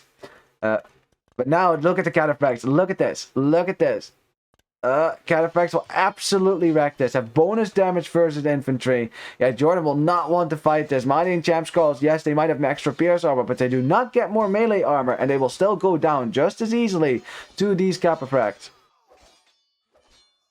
As, JorDan was on stone. I guess he got raided himself then or something. I'm not, or maybe he saw that TaToH wanted to go out to the stone as well. In any case, TaToH's going to drop a castle now on the hill here. Still has to save his villagers though, sending more, so they should be fine. Yeah, Cataphracts are absolutely going to wreck any champion attempt from JorDan. So he's definitely not going to go for Champ Skulls here. Instead, he's going to go for Cavalier. Bombard cannon on the right side of his base here. Ooh, with JorDan using the hotkey here to repair. Now TaToH sees the Cavalier. I'm not sure if he was expecting them or not, but in any case, no pikemen yet. Lots of upgrades that TaToH's still going to need. For now, TaToH's going to have to switch into a different comp. And JorDan, don't let this army escape. Don't let it escape. Yes, you got to kill it. You got to kill this army. Gotta kill this army. Cataphracts still, they have full armor upgrade, but they're still not elite, which is a pretty important upgrade. As for Farimba Cavalry with 19 total attack, doing real work here. As the bomber cannons go down, and so should the arbalest. There's too many Cavalier here. Still doing a good job microing his units, TaToH at least. Trying to keep he's trying to get into this choke point. You see that? He's trying to get into the choke point, but JorDan's trying to stop that with his own Cavalier. Stop that from happening so that the arbalest cannot sit right there, because that would be a disaster. You can never kill him then. Yeah, the arbalest do go down now, and that is a good fight for JorDan, who's going to come forward with more Cavalier now. And light cap, which by the way also get Farimba. So It works both ways. It's elite cataphract now coming in for TaToH. So evidently, with 3 castles, he means to continue to produce these units. But yeah, his base is rather open right now, and the Cavalier are raiding already. We'll have to send in the cataphracts to deal with that. As some villagers start to die for TaToH. Now look at the... Well, actually, the Eco Kitty, much better for TaToH, actually. 36 to 10. Wow. Well, that was earlier when he got in with the crossbows and the arbalest. That was really tricky for JorDan, as we have a stable wall. A stable quick wall here for TaToH. He means to keep out his Cavalier army, which is really dangerous, of course. Stable, though, on low HP. If all the Cavalier engage against this, it will probably go down at some point. Trying to repair, but no, it's gonna go down. No matter how much you repair it, it will go down. At the same time, and boom, there goes the stable. At the same time, we have a siege on the front. A trebuchet coming out to kill this Byzantine castle. Light cap raiding the bottom of it to kill the village that are repairing it. The Cavalier are in TaToH's economy. He's making some camels right now, but without the heavy camel upgrade, those camels are not going to do all too well here. As you can see, yeah, the Eco Kitty is evening out big time, and TaToH is down to 107 villagers. Castle is at some point going to go down as the trebuchet numbers are steadily climbing. It might be a Byzantine castle on a hill, but it doesn't have infinite HP, and TaToH desperately needs the castles if he wants to keep producing. Elite Cataphract, which was an expensive upgrade to get. Expensive indeed. Very expensive, actually. I think Heavy Camel probably the better counter to the Malian Rage. But remember, if you go Heavy Camel, what will Malians do? They'll go Heavy Camels themselves. One of the best Heavy Camels in the game, because they also get Farimba. And they're the only camels that can actually raid buildings and kill villagers quickly. Because the base attack is much higher now. As the Byzantine castle goes down, yeah, a nice castle on a hill as well for JorDan, who is on stone as well, and he is building momentum to push into TaToH's main base. A hole in the wall as well, meaning that this cavalry can easily get in and deal with this now. I mean, they are fully upgraded heavy camels, so I think maybe, you know, as JorDan is actually getting Arbalest right now. Arbalest without without Bracer, might I add. We have some Pikemen as well from him. Pikemen with a lot of pierce armor. And TaToH, he's trying his best. He's trying his best. But yeah, I gotta agree with you, Javier. It's starting to look pretty GG here. I mean, I know that TaToH is not going to give up here as he drops a farm TC. Wow. Farm TC now. He doesn't want to give up because, of course, he doesn't want to give up. He can't, you know, he's so far, you know, it's 3-2. He's almost there to win this set and, you know, and then clean out the quarterfinals and go to the next round. But JorDan is not willing to let go. 4 trebuchets here to kill this castle as JorDan is dropping a castle right next to it. The villager actually going to go down to that. Yeah, that castle will go down. This castle has enough HP to survive a shot by the trebuchet. More pikemen coming in, but again, pikemen are not going to save you against cataphracts. Like, pikemen do very little to cataphracts here. You'll see. Look how fast the pikemen go down. Not the best fight here for JorDan. JorDan needs to keep this. He needs to win this fight though. He needs to keep his traps alive. He needs to get the castle up. There's only 5 villagers building this, or 10 villagers actually. It's more villagers than I thought. TaToH's slowly chewing its way through JorDan's army, and JorDan's army count. He's trying to save the trebuchets, but that's gonna be difficult as the cataphracts are getting closer and closer. The castle does go up in the end, but that was a very tricky engagement there for JorDan. Maybe underestimating how strong this comp from TaToH was going to be, and TaToH stays alive. Killing the trebuchets here as well is a great move on his part. Yeah, good. This is how you stay alive. Still taking the fight here. Is now going to pull back, sees the Arbalest, and if he sees Arbalest, of course, he can go for his own Arbs again. Yeah, that was a bad fight for JorDan, honestly. Really bad fight. Lost a lot of cavalry there. Of course, his castle is already under siege. Could easily go down as well as TaToH brings forward more trebuchets. At the same time, we don't have a lot of raids going on, and TaToH stabilizing a little bit here. JorDan has not won this game yet, and the question is, what is better in the late game? Is it Byzantines or is it Malians? I mean, it's really hard to say. They both have great options to go for. As JorDan does in the end snipe the trebuchet, but at the cost of his cavalier, is building his arbalest numbers again. But remember, no bracer. So you lack attack and you lack range as well, which is kind of important against units that have 5 pierce armor. Because remember, the main weakness of cataphracts vis-a-vis knights is that they lack 1 pierce armor, so they don't do as well against arbalest. But brace. Without brace, so these arbalists are going to do as well as normal arbalists do against normal cavalry. As look at the Cataphract shredding the pikeman. Pikeman, you cannot make pikemen against Cataphract. They take half the bonus damage from pikemen, you know, and they also do a bonus damage versus infantry. Look at that, plus 12 attack. You do not want to be around Cataphract, and TaToH is still making them, and I love it. I love it. I hope he gets Logistica. That would be awesome. As JorDan sending in the Arbalest under the TC fire. Not good, not good. Still expensive. Don't lose. As hang on a second. JorDan didn't have bowsaw this entire game? Pulling a Nika up there, are we? Lol. That's kind of funny. Lol. Yeah, bowsaw coming in now. Still right. I mean, JorDan's making a bit of everything right now. He's making light cap. He's trying to raid TaToH, but TaToH is still keeping himself safe as good as he can. Dealing with the raids, which of course is a challenge because remember, these light cap kill villagers quite quickly. I wonder if Malians get Hussar. If they do, it would be a nice upgrade to get as well. JorDan still has more military, has more villagers, so TaToH is still on the back foot here. Despite stabilizing like a boss, he is still losing this forward TC. You know, he still has to defend as much as he can, and JorDan is still sending forward the military. A lot of trash coming TaToH's way. Of course, with Cataphract, if you get Logistica on him, the trash will die quickly. Look at that. Barely any Cataphracts dying here. So much trash dying for JorDan. He's still making two-handed swordsmen, or at least he's sending them forward now. They will also go down. JorDan is sending a whole lot of military in there, but I think TaToH is still holding on. He's still holding on. The Cataphracts doing work. Doing so much work. I mean, just look if I just click on the Cataphracts here. 38 kills on them.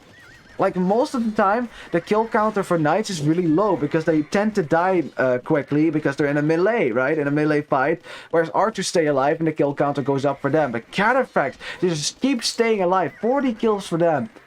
Oh man, get Logistica, please. I mean, he doesn't really have any gold right now, so it's not really doable to get Logistica. Actually, yeah, TaToH, where's the gold for him? No gold. He doesn't have any gold. No gold whatsoever. Oh, there's no gold in the back here as well. Oh, but that is a problem. This extra gold is in the hands of JorDan now. Of course, he can't take that gold. In the south, yeah, that gold is also JorDan. So JorDan has much more gold now than TaToH. TaToH doesn't have gold, and that is... I mean, any other civilization, that would be a disaster with, of course. With Byzantines, you do get to spam a whole lot of trash, but... Not ideal, not ideal. It's very important, then, to keep your Cataphracts alive. You need to keep these alive as much as you can. Like, you don't want to lose any of these. Because they are very valuable. They are trash killing units. And yeah, fighting against Lightcap, maybe not the best use of their abilities here. No, keep them alive, keep them alive. Don't fight against the Lightcap. That's what pikemen are for. An upgrade that he only now is going to get. So yeah, JorDan of course is going to spam some cheap, TaToH is going to spam some cheap pikemen as well. Still JorDan is still forcing fights over here. We'll get that town center down at some point as well. And still, JorDan is getting a better and better position now. Has more gold than TaToH does. The military count looking much healthier. 200 pop for JorDan. 157 for TaToH. So it still looks better for JorDan. But TaToH is bringing up the trash numbers. Bringing up the trash numbers. And this is what Byzantines do best. Late game trash wars. You can make way more trash at a lower cost. So with these resources right there, TaToH can make a whole lot of trash.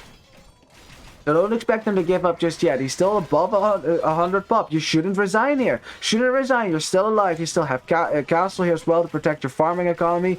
You're now spamming in the pikemen as well to kill the light cap, which despite being, having Farimba, still gonna die to the... they are still going to die to... to the pikemen. I also need to check one thing. How many relics does TaToH have? Ooh, he has 4 relics. He has 4 freaking relics, man. That's a lot of gold. He can actually sell me Cataphracts then. Wow, that's great for TaToH because, of course, JorDan gave up a whole lot of map control throughout this game. And TaToH used that to get 4 relics. I didn't actually see that. But he has 4 relics right now. That's a lot of gold that he's getting from this. And the military numbers evening out. Look at that. It's 87 military now for TaToH, only 60 for JorDan. The military that he's making is losing. As TaToH is rushing down the hill, he wants to kill the Arbalest first and then kill the Trebuchets. The castle needs to stay up though. It needs to stay up as TaToH is now focusing down the Trebuchets, and those will go down and Castle TaToH will stay up for now. What a fantastic game this is. What a fantastic game as both players are fighting for this tournament spot. JorDan more so than more tenaciously, of course, because he really knows if he's out of this, if he loses this game, he's out of the tournament. The score is so freaking close, and now JorDan is gonna get close to a realization that if he runs out of gold, he is gonna be stuck in a trash war with Byzantines. Is he getting a whole lot of gold? Is he trying to get up the imp again? What upgrade are we getting here? Champion. Okay, so JorDan now hoping that with champions he can make the difference. Now, of course, champions will absolutely slaughter the skirmishers, but they will die to the cataphracts. If TaToH can keep the cataphracts alive, he can kill the champions. Don't fight, don't fight, don't fight. Run away, run away, run away. There you go. Very nice. JorDan still continuously raiding. There's holes in TaToH's base everywhere. You know, he's not plugged those holes just yet. You know, he's going to send the Capafrax to chase now. I mean, again, this has been very annoying. Pikemen, of course, are stationed everywhere to deal with this, but you're going to lose some villagers. You know, TaToH has been producing vills at the same time, but look at the Eco Kitty. Much better for JorDan. He's been raiding TaToH all day. Yeah, amazing play by TaToH, honestly. Cataphracts are a sick unit. Sick unit indeed. And look at them. They're still alive, too. Those are still the same Cataphracts. You can tell because the kill counter is really high for all of them. The castle still stays up as well. TaToH has a lot of food. He's getting Halberdier now. Yes, that's an important upgrade to get. Still needs to get some armor upgrades on his pikemen as well. And now he sees the champions again. This is where the Capafracts need to be. They need to be right here killing this. This is what you need to kill because JorDan is investing a whole lot of gold. A whole lot of gold in champions. Expensive upgrade. Remember, TaToH has 4 relics. JorDan can only have 1, therefore. Yeah, and there you go. The Capafracts coming in as well. Gold count looking still pretty good for TaToH, you know, honestly. And this right there, this army is very expensive. The army value for JorDan here is very expensive. If he loses this army, unlike TaToH, does not have the gold to remake that. You know, he doesn't have. He has 1 relic, and that's it. That's not a whole lot of gold. And he still has castle. This is really nice. He's still taking stone from somewhere on the map. I think over here. Well, I'm not sure where that is. But yeah, still taking this gold. But this is it. This is it. If he runs out of that gold, that's it for the gold for now. As the Capafracts. Where's the Capafracts? They need to be here right now. There they are. There they are. The Cataphracts running at the champions. Champions are running away from that because they don't want to fight. Of course, you do not want to fight under the arbalest. You want to get your skirmishes near there to kill the arbs. Oh, this is such a close game. Who's going to win this? Who's going to win this? The score is still so close. Neither side can really kill the other, it seems. You know, both players are at 200 pop and both players fighting to the utmost as TaToH using that gold that he has to get some more armor upgrades on his units here. These Halberdiers are going to get stronger and stronger in a second there. We have Arson as well now coming in for the champions, which will make him much stronger against buildings, as you can see. 6 bonus damage versus buildings. Gives them 21 attack in total. It's pretty decent. It's like having Aztecs, really, with Garland Wars. Rams coming in as well now, but Captram as well, although yeah, I'm not sure if that's going to do the trick here, you know, with a lot of Halberdiers out as well. TaToH still, you know, has to put out fires everywhere. We have JorDan building some bases. He's building a little base down in TaToH's base, something that TaToH can see as we have a giant fight over here, giant fight over there. Champions engaging against the Halberdiers. Shoot, eat up these Halberdiers alive. Shoot them up, eat them up alive. But the problem is you're still losing numbers here, a little bit here and there. We have Cataphracts going forward now. They can fight against the champions. There's bomber cannons as well. This castle has to stay up. Has to stay up because TaToH must be able to make more Cataphracts. It's luckily a Byzantine castle. Cataphracts getting a nice, almost getting a trebuchet kill there. Goes down. Yes, it does. Yes, it does. Champions, though, are still getting hits on the Cataphract. But do you really want to fight this? I don't think you do. Champion numbers are very low. I don't think the champions is really working out so far. For JorDan, and JorDan knows he has to get this castle down. This castle right there, this must come down. If he can kill this castle, he has a great shot at winning this, because if there's no Cataphracts anymore, then suddenly champions would work. But now, as long as the Cataphracts are on the field, it's going to be really difficult. And Jordan controlling this hill as well. The castle is on 2,400 HP. TaToH is trying to make his way through a wall of hussars. And Jordan, he's trying to get a castle up on this hill as well, bringing more trebuchets forward, more bombard cannons. The castle is on low HP. TaToH buying the stone to get in here. Cataphracts on the front. TaToH is desperate right now, using his cataphracts in a situation that they're not really that good in. Cataphracts are dying fast right now under the arbalest fire. And TaToH says GG and taps out as his Imperial army goes down on the hill. And JorDan, after what a massive game this was, gets the win, and we go to a game 7. And what a game this was. If game 3 was a great game, this game was even better. This was such a great freaking game. I love it. What a hard-won victory as well from JorDan. He almost couldn't do it. Like, almost, it looked like TaToH was going to be able to overwhelm him with trash. But getting that castle about to go down, TaToH, of course, taking a lot of damage from the raids. Maybe an idea to wall up a little bit more and earlier so the light cap can't get in. That might have helped as well. But yeah, in the end, JorDan, with a great play from him, does get the win. Literally made every single unit that Malian get to make, except Gebetto, which was still in the back pocket as well, right? Gebetto as a great trash killer. Oh yeah. So almost all the options exhausted for JorDan. Same with Byzantines, of course. I mean, when do you ever get to see elite Cataphract? Well, they made perfect sense here against Malian champions. Great stuff. And I love we got to see it, honestly. But yeah, Cataphracts do not do well against the light. Well, I mean, they do well against the light cap enough, but you don't want to be fighting light cap. You want to be fighting, and definitely not under arbalest fire.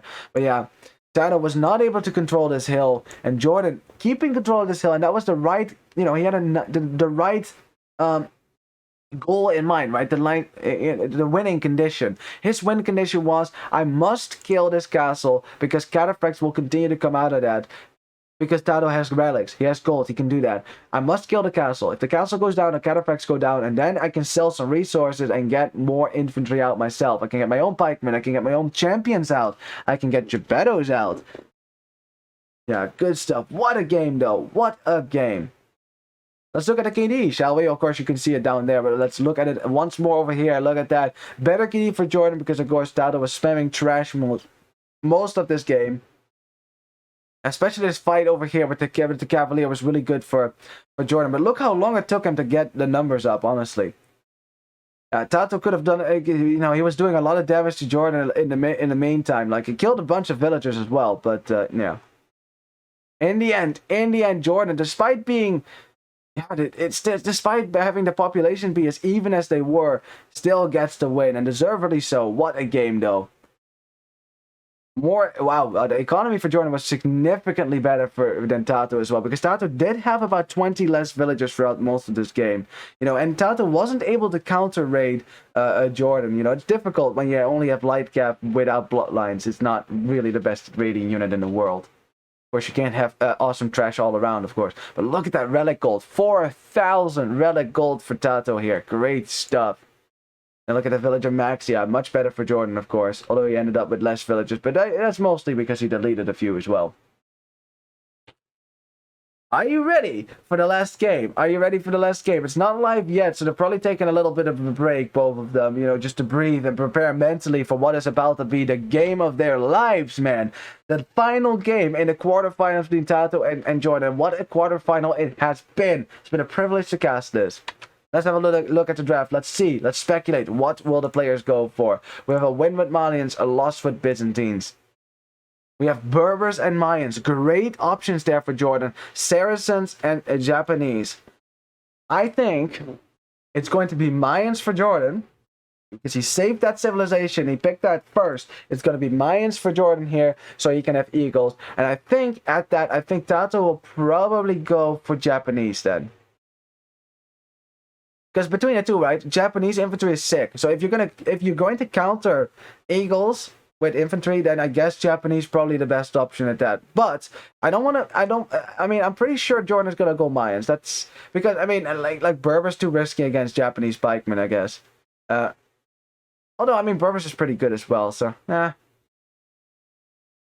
slightly favor Mayans here.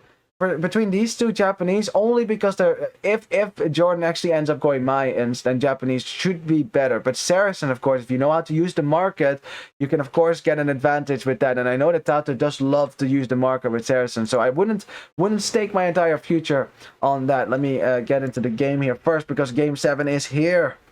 Oh boy, man, we've been waiting for this. Damn, we have already been going for 3 hours and the set is still busy. Crazy stuff, man, crazy stuff.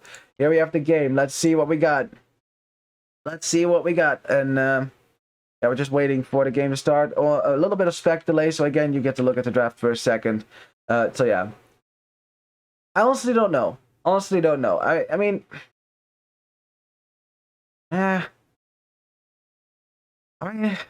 I mean, both of these are basically played as archer sets, but Saracens do have pretty good camels and meme looks, of course.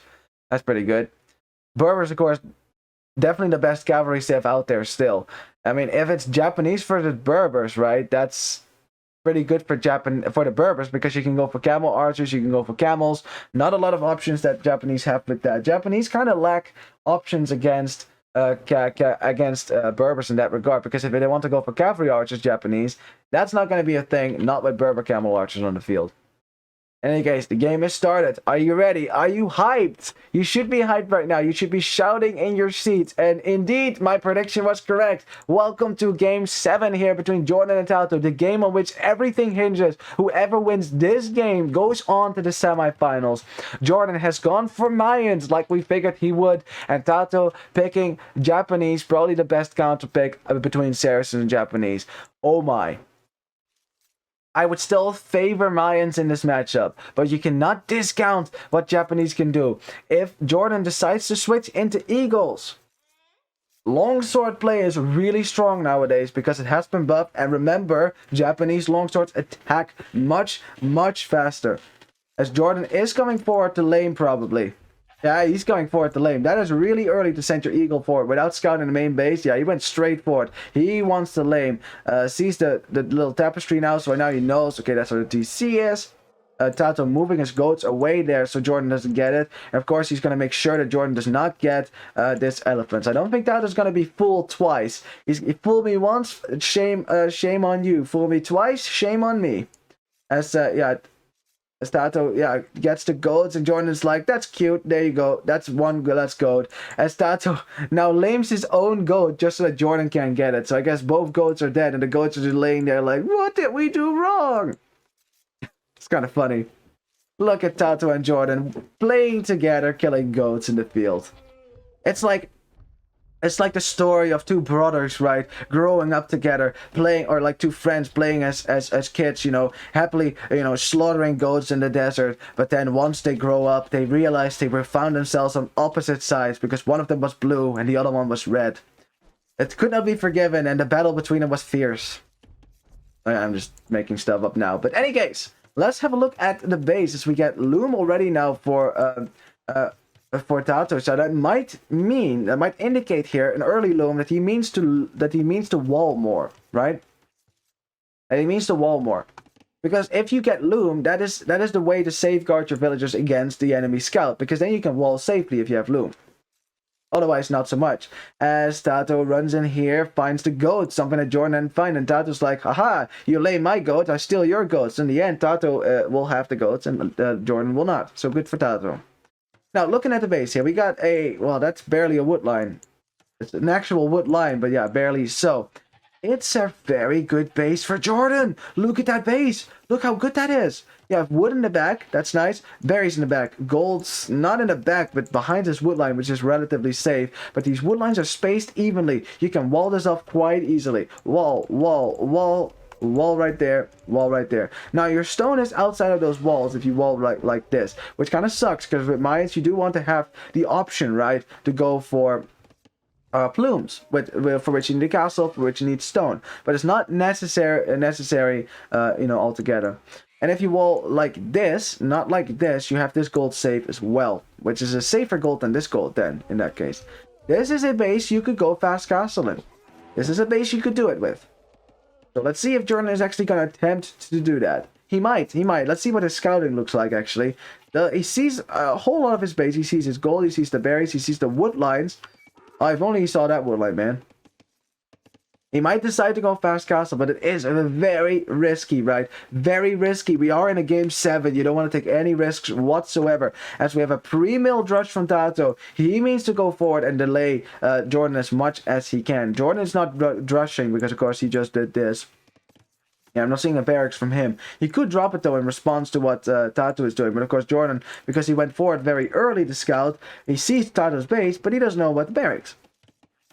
As we have TaToH actually... Oh, is that still a pre-mill drush then? Did he drop that mill now or later? Yeah, TaToH is taking the extra food from the hunt instead of his berries. Yeah, now he's dropping a mill there as well. So I guess it is a pre-mill drush, but maybe also a post-mill drush at the same time.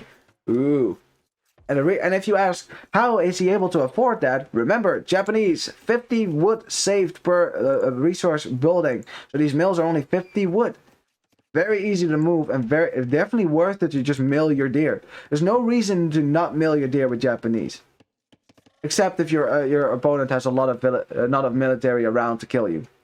Now, looking that there's no barracks option for now as JorDan clicks up on 22 pop, it's probably going to be straight archers for him. He's going to go out to the gold now. Of course, TaToH looking to do some damage there. And JorDan is going to wall in one of these villages as soon as the wood. Oh, just in time. So that mining camp will go up. That villager will be able to take gold. He's going to wall 2 his DC as well because he now sees the drush coming in as well. As TaToH taking a fight downhill though. Very good for him. But of course the eagle is stronger. It's stronger against the scout, but not when the scout is in feudal age, which TaToH is not going to be for a while now because of course he is going up a bit later. Very much later actually. Just gonna be drushing the archers, right?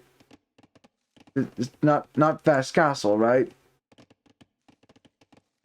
TaToH, are you going fast castle? Are you gonna risk it with Japanese here? Because that would be very naughty.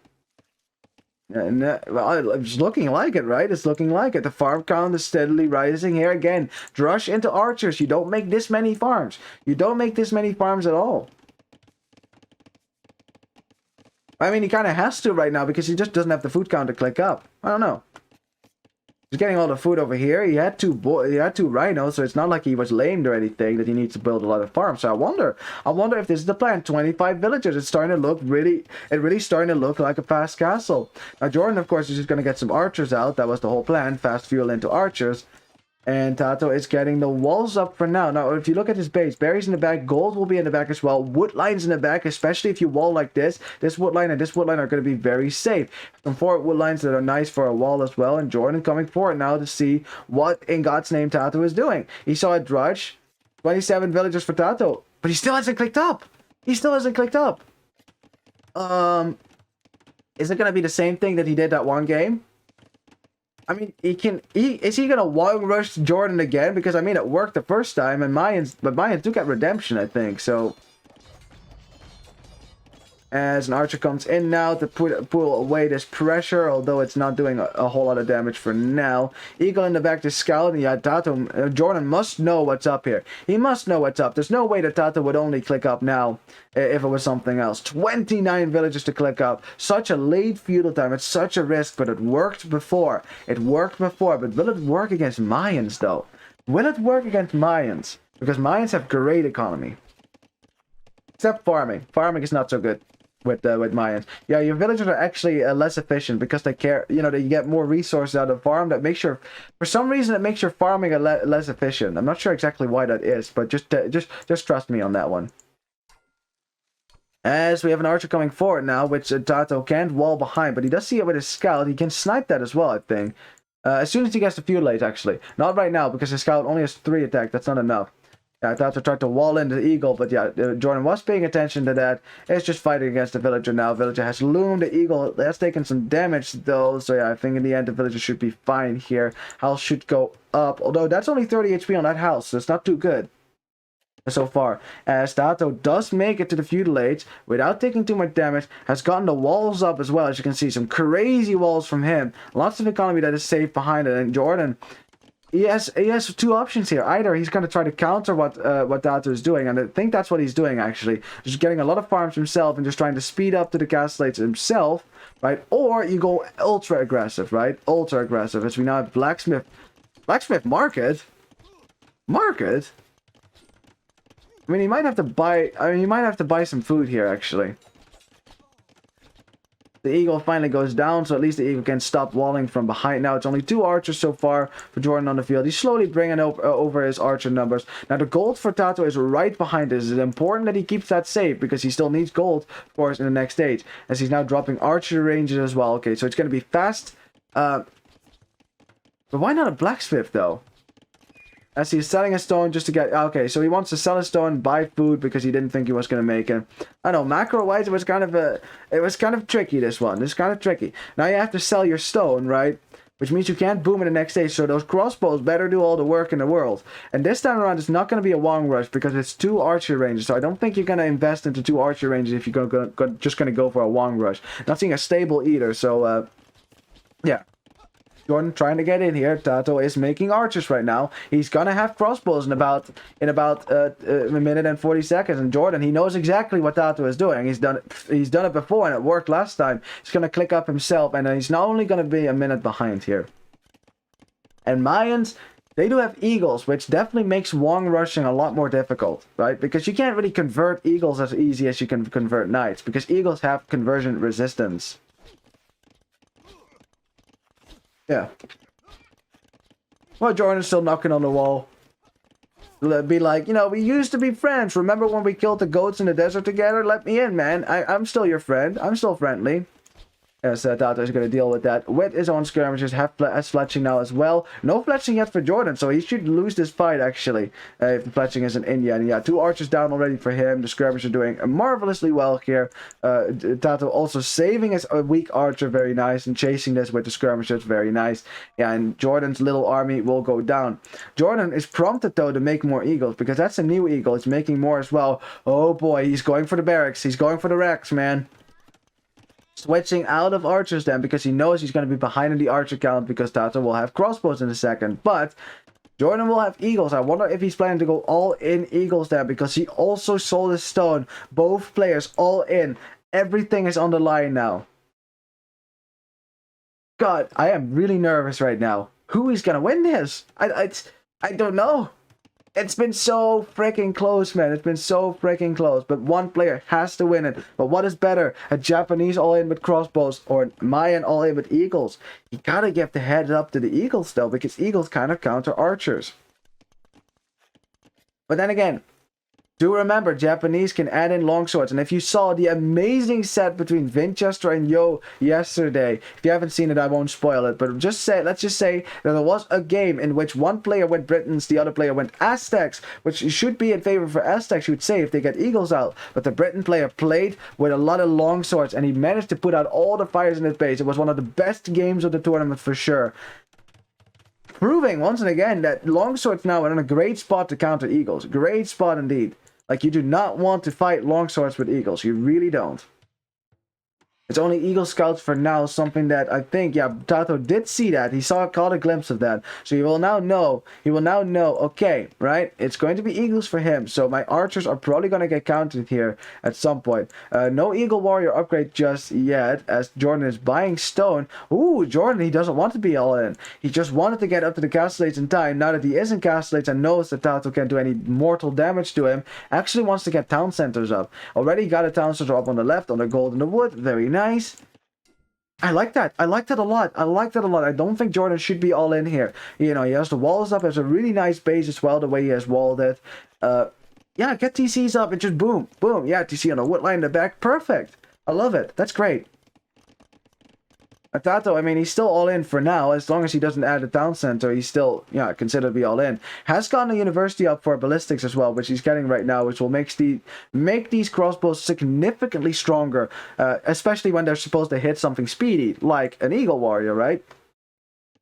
Exactly. With crossbows as well from the Mayan player. Remember that crossbows from Mayans are cheaper, so you can make a lot more of them. And Japanese, right? This is the one thing in Japanese.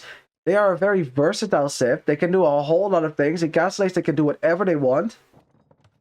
but they can't do anything exceptionally well beyond infantry. Like, their infantry is really good, but their archers are just generic. Their cavalry is just generic. You don't get any special bonuses on that whatsoever. So really, Japanese can do everything, but they can't do anything exceptionally well. Whereas Mayans, they excel at archers because it's cheaper. So you're definitely with Japanese, and that's the irony, right? Yes, you can match what your opponent is doing in pretty much every case, but they're gonna probably do it better than you.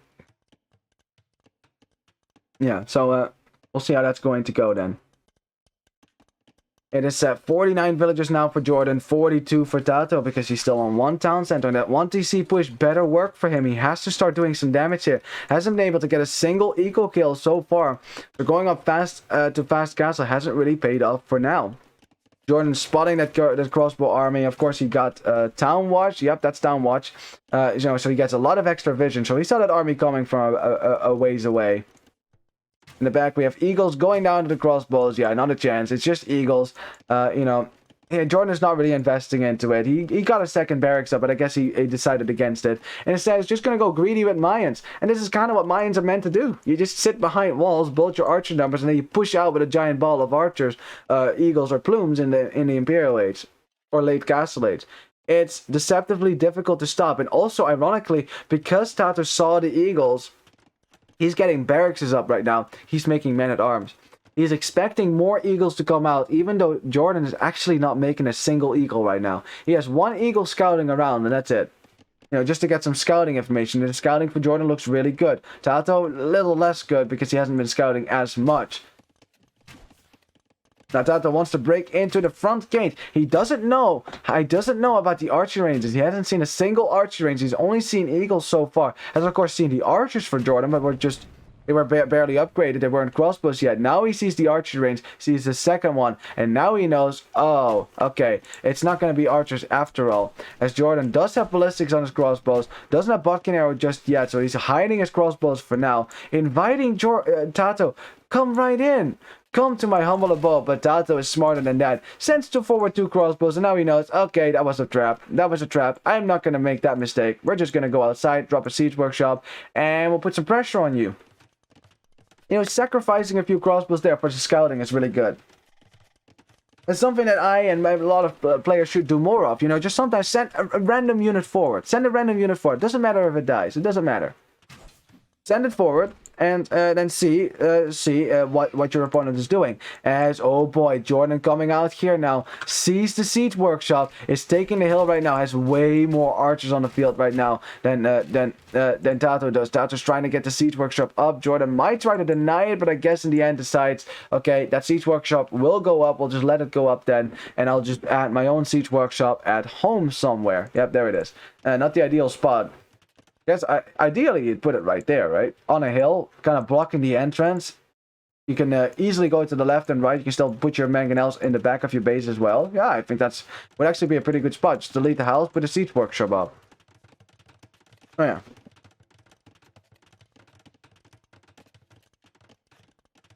I was confused by something on my keyboard. Okay, we're back. Yeah, and again, TaToH unfortunately can't do a whole lot of damage, and this is the moment where it starts to become a little bit dangerous for the all-in player, because it's 69, nice, villagers for, 69 villagers for JorDan, who is also trying to go up the imp. Look at that, look at the resources climbed. You see that? He's not making villagers right now. Idling his TCs, 9 minutes of idle TC time. This dude wants to go to the Imperial Age. As we have a villager kill on the other side for TaToH on the stone here, but the tower that does go up here, and JorDan is looking to get more stone maybe for a castle, but yeah, now you have to defend yourself against the mangonel.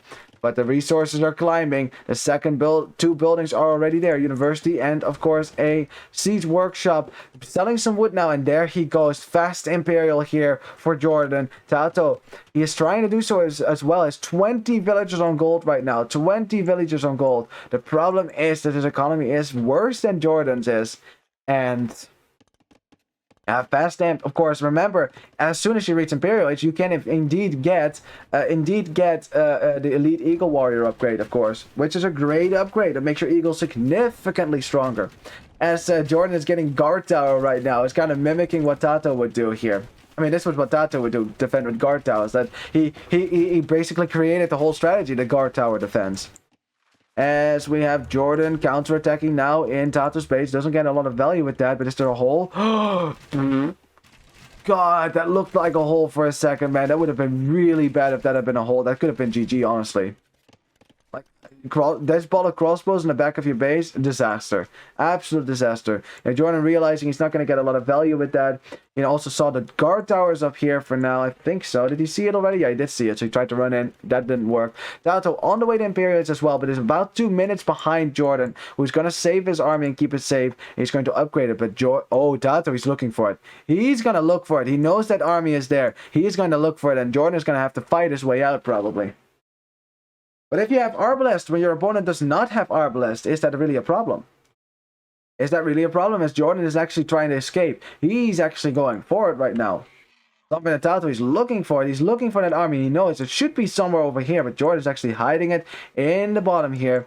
And this guy TaToH going to see that. Oh no, JorDan is going to sneak around this army. Oh, he's just gonna miss it. He's just gonna miss it. TaToH is looking for that army. He knows it's a fast Imperial army. He knows it's about to be Arbalest, but he's not gonna find it before the upgrades come in. Yep, there's Arbalest, there's Bracer. And yeah, by the time that TaToH finds this army, it's probably too late. And now he sees it. Now he sees that army, but of course, TaToH. I mean, JorDan is kind of cornered here. He can't get out. Split micro there. Another split micro needed. Very nice micro there for JorDan. Gets one mangonel. Another mangonel still dangerous. Great micro there from JorDan, man. Both mangonels go down. And now TaToH has to run away. Has to better the numbers here. Oh, actually, no. JorDan has more numbers on the field, and now it's more Arbalest as well. And now it is TaToH who is cut off from his own base and has to run away from this for at least a minute and a half until he gets his upgrades. Ay. Looking increasingly better for JorDan, you guys. TaToH is fighting. TaToH is fighting. And how are you doing, Lord Roderick? Good to see you, man. Good to see you. A nice shot there on the Arbalest. Split micros, but the mangonels go down, and now this crossbow army is stuck. Before upgrades too. No, TaToH. There goes your army. It might be uphill. And TaToH says, GG. Good luck. Next. And TaToH taps out here, realizing that after losing those crossbows, he's behind in economy, behind in military. And eagles can always come out as well. Your gold is not safe. And TaToH taps out. And man, what a fight. What a set this has been. JorDan narrowly escaping elimination. Going on to the semifinals to face whoever wins the next set. Either Viper or Veles then. Wow, what a fantastic freaking set this was. A fantastic set. Swear to God, definitely one of the best of the tournament. And man, both of these players played their hearts out. Just arrived to see the best age, Lil. You missed the set, man. If you haven't seen this set, if you happen to watch it somewhere else or something like that, if you haven't seen it, this is a set to watch. Like, some fantastic games. The third one, the sixth one, Jesus. JorDan is a machine that never stops trading, and I must say the trading has paid off. Like, this dude, the comeback, he has definitely made one of the best, most successful comebacks I have seen, man. Like, there's been more players that returned to the game, but none have been as much as successful as JorDan, and he's proving why he was the number 1/number 2 in the world for a good while there, rivaling even Viper at his prime. I'm telling you, it's yeah, JorDan is back. JorDan is really back. I mean, he's been back for a while now, but it's just, he's now consistently beating the top names. He beat Hera. He beat, who else did he beat? He beat everyone else too, I think. He's beating TaToH. I mean, that's a great win as well. I'm just telling you, JorDan is on fire. He's definitely one of the favorites to win this tournament as well. Although it's still, you know, there's Lyria is still in the tournament, Viper is still in the tournament. It's definitely not going to be easy. And Winchester is on fire as well, just saying. And then there's Veles, is a really strong player as well. So again, it's only strong names now. But yeah, JorDan doing great. Defeating TaToH is definitely something he can be proud of. And I know it's going to be a heartbreaker for GL anyways. I know that GL's social media manager on Twitter is probably going like, am I supposed to be happy or sad now? It's like, yay, we won, and shit, we lost. Yeah, the irony of that, of course. But yeah, man, what a set this was. It was going to be difficult for a Japanese to win here anyways. But I think TaToH He went all in, but wasn't able to do any damage to JorDan whatsoever. I mean, look at that. He killed 2 villagers. That's not enough. That's not enough, because now you're 30 vills behind. Lost his army as well. He tried to hunt down JorDan's army, but JorDan kept it safe. You know, went forward as well instead of backward, which is what TaToH was looking for. And as a result, he got the Arbalest upgrade first, and yeah, there you go. Kapow. Yeah. What a great set, man. What a great set. It was so close. TaToH could have easily won this as well. These players are so evenly matched. Again, this could have gone either way. Could have gone either way. Both players have proven that they deserve to be here. But yeah, it's imp into GG for TaToH, unfortunately. Yeah, this is an imp into GG. That pains me to see it. Yeah, better KD for JorDan. That would have gotten worse as well, you know, after he gets the army momentum going. Better economy because he had more villagers, you know, that's pretty clear. And then the APM. I mean, it's funny that both of these players are you know, consistently around the same speed here. You know, same speed overall. JorDan has higher peaks, but that's about it. GG. Fantastic set. Congratulations, JorDan, for making it to the next round. He can be proud of himself, man. But making it to the final 4 is definitely an achievement. Definitely an achievement. And of course, good luck next time for TaToH. You know, he played like a beast this tournament. He played really well. Almost beat Leary, then almost beat JorDan. You know, like he's getting so close. But he deserved to be in the quarterfinals too. You know, definitely after his victory yesterday. I'm telling you, he did a great job. Fantastic stuff. Yeah, GG.